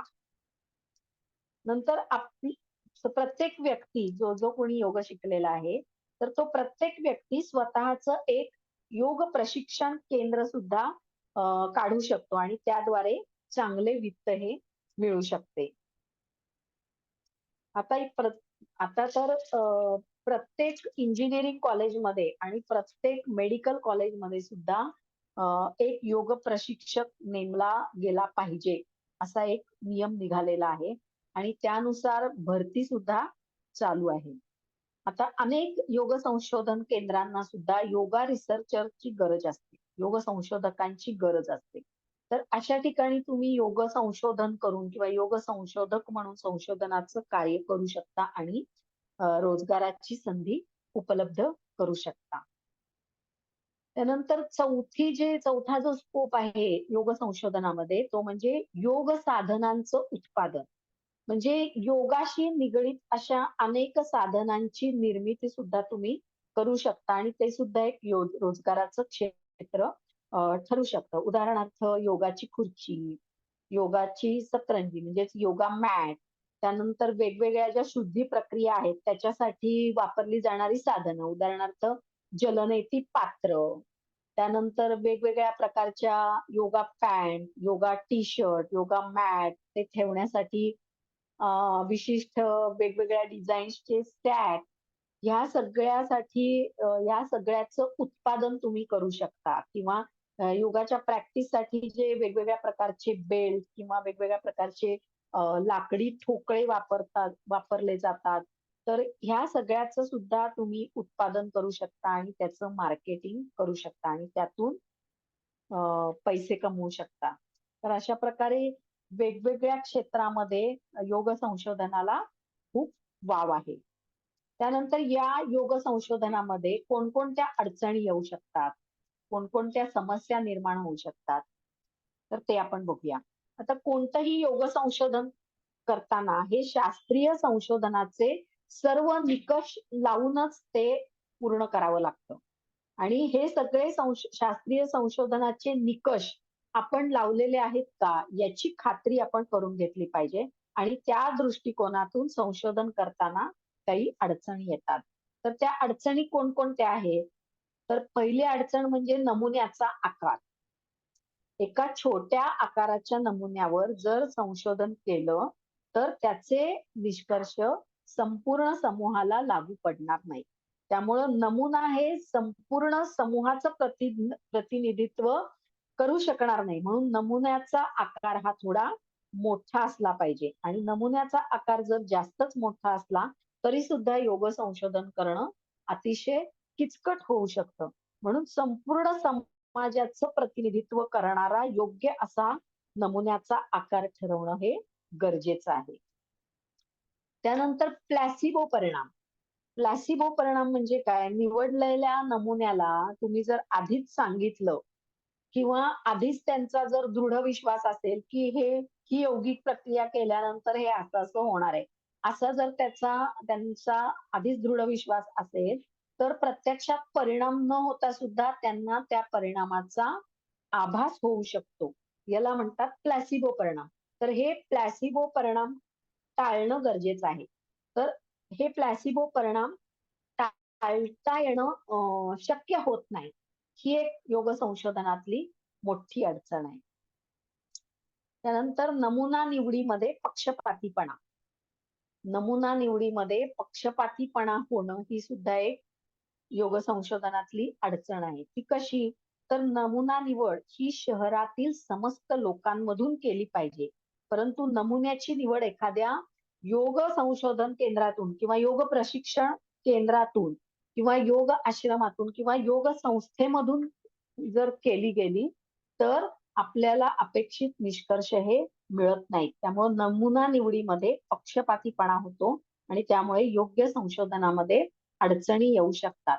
म्हणजे तुम्हाला जेव्हा योग संशोधन करायचे त्यावेळी नमुना निवडीमध्ये अशा व्यक्तींची निवड केली पाहिजे की ज्यांनी याआधी योग प्रशिक्षण घेतलेलं नाहीये किंवा योगामधलं त्यांना काहीही येत नाहीये अशी निवड केली पाहिजे. त्यांना यौगिक प्रक्रिया शिकवल्या पाहिजेत, त्यांच्याकडून यौगिक प्रक्रिया करून घेतल्या पाहिजेत आणि मग तथ्य संकलन करून निष्कर्ष काढले पाहिजेत. तर ते संशोधन योग्य संशोधन किंवा अचूक संशोधन आपल्याला म्हणता येईल. बऱ्याच वेळा काय होतं की जे योगा क्लासला जाणारे लोक आहेत त्यांचीच निवड योग संशोधनासाठी केली जाते आणि त्यामुळं मग पक्षपातीपणा होऊ शकतो. म्हणून पक्षपातीपणा होणं ही एक योग संशोधनातली अडचण आहे. तर ती आपण टाळायला पाहिजे. त्यानंतर उपचाराचा कालावधी म्हणजे अचूक निष्कर्ष काढायचा असेल तर त्यासाठी दीर्घ कालावधी आवश्यक असतो. म्हणजे योग तज्ञांच्या मते यौगिक प्रक्रियांचा शारीरिक मानसिक परिणाम जर आपल्याला बघायचा असेल तर कमीत कमी 1 वर्ष यौगिक प्रक्रियांचा सातत्यानं सराव करावा लागेल. आता 1 वर्षभर आपल्याकडं यौगिक प्रक्रिया करण्यासाठी टिकून राहणारी लोक फार कमी आहेत. 3 महिने सुद्धा लोक येणं अवघड होतं. म्हणजे त्यांना खूप सारखं प्रोत्साहन देत राहावं लागतं, बोलवावं लागतं. त्यांच्या सोयीच्या वेळेप्रमाणे आपल्याला यौगिक प्रशिक्षण त्यांना द्यावं लागतं, तरच लोकं येत राहतात. आणि 1 वर्ष लोकं कसे काय यायचे? म्हणजेच अचूक निष्कर्षासाठी जो दीर्घ कालावधी आवश्यक आहे, तो कालावधी आपल्याला मिळू शकत नाही आणि ही एक सगळ्यात मोठी अडचण योग संशोधनातली आहे. म्हणून योग्य उपचारांचा कालावधी दीर्घ असणं ही एक अडचण आहे. त्यामुळं अपेक्षित असलेले निष्कर्ष लवकर येत नाहीत. त्यानंतर पुढची महत्वाची अडचण म्हणजे उपचारातलं सातत्य. म्हणजे योग संशोधनामध्ये निवडलेल्या यौगिक प्रक्रियेचा लोकांकडून सातत्यानं अभ्यास करून घेणं फार आवश्यक असतं. अन्यथा योग्य ते परिणाम मिळत नाहीत. त्यामुळं अचूक निष्कर्ष सुद्धा मिळत नाहीत. म्हणजे योगोपचारातलं सातत्य ही एक महत्वाची अडचण आहे. कारण काय आहे आपल्याकडं आपण ज्या व्यक्ती निवडतो योग संशोधनासाठी आणि त्यांच्याकडून जे यौगिक प्रक्रिया करून घेतो, त्या कमीत कमी 1 वर्ष किंवा 6 महिने तरी रोजच्या रोज करून घेणं गरजेचं आहे. पण लोकं येत नाहीत. काही ना काही कारणं सांगून टाळाटाळ करतात. म्हणजे आठवड्यातले 2च दिवस येतील, 3च दिवस येतील. सारखं काही ना काही कारणानं सुट्ट्या घेतील आणि त्यामुळं काय होतं योगोपचारातलं सातत्य जे आहे, ते टिकून राहत नाही आणि ही एक सगळ्यात मोठी अडचण आहे. शिवाय ज्या सूचना आपण दिलेल्या असतात, त्या सूचनांचं काटेकोरपणे पालन लोकं करतीलच याची काही शाश्वता नाहीये.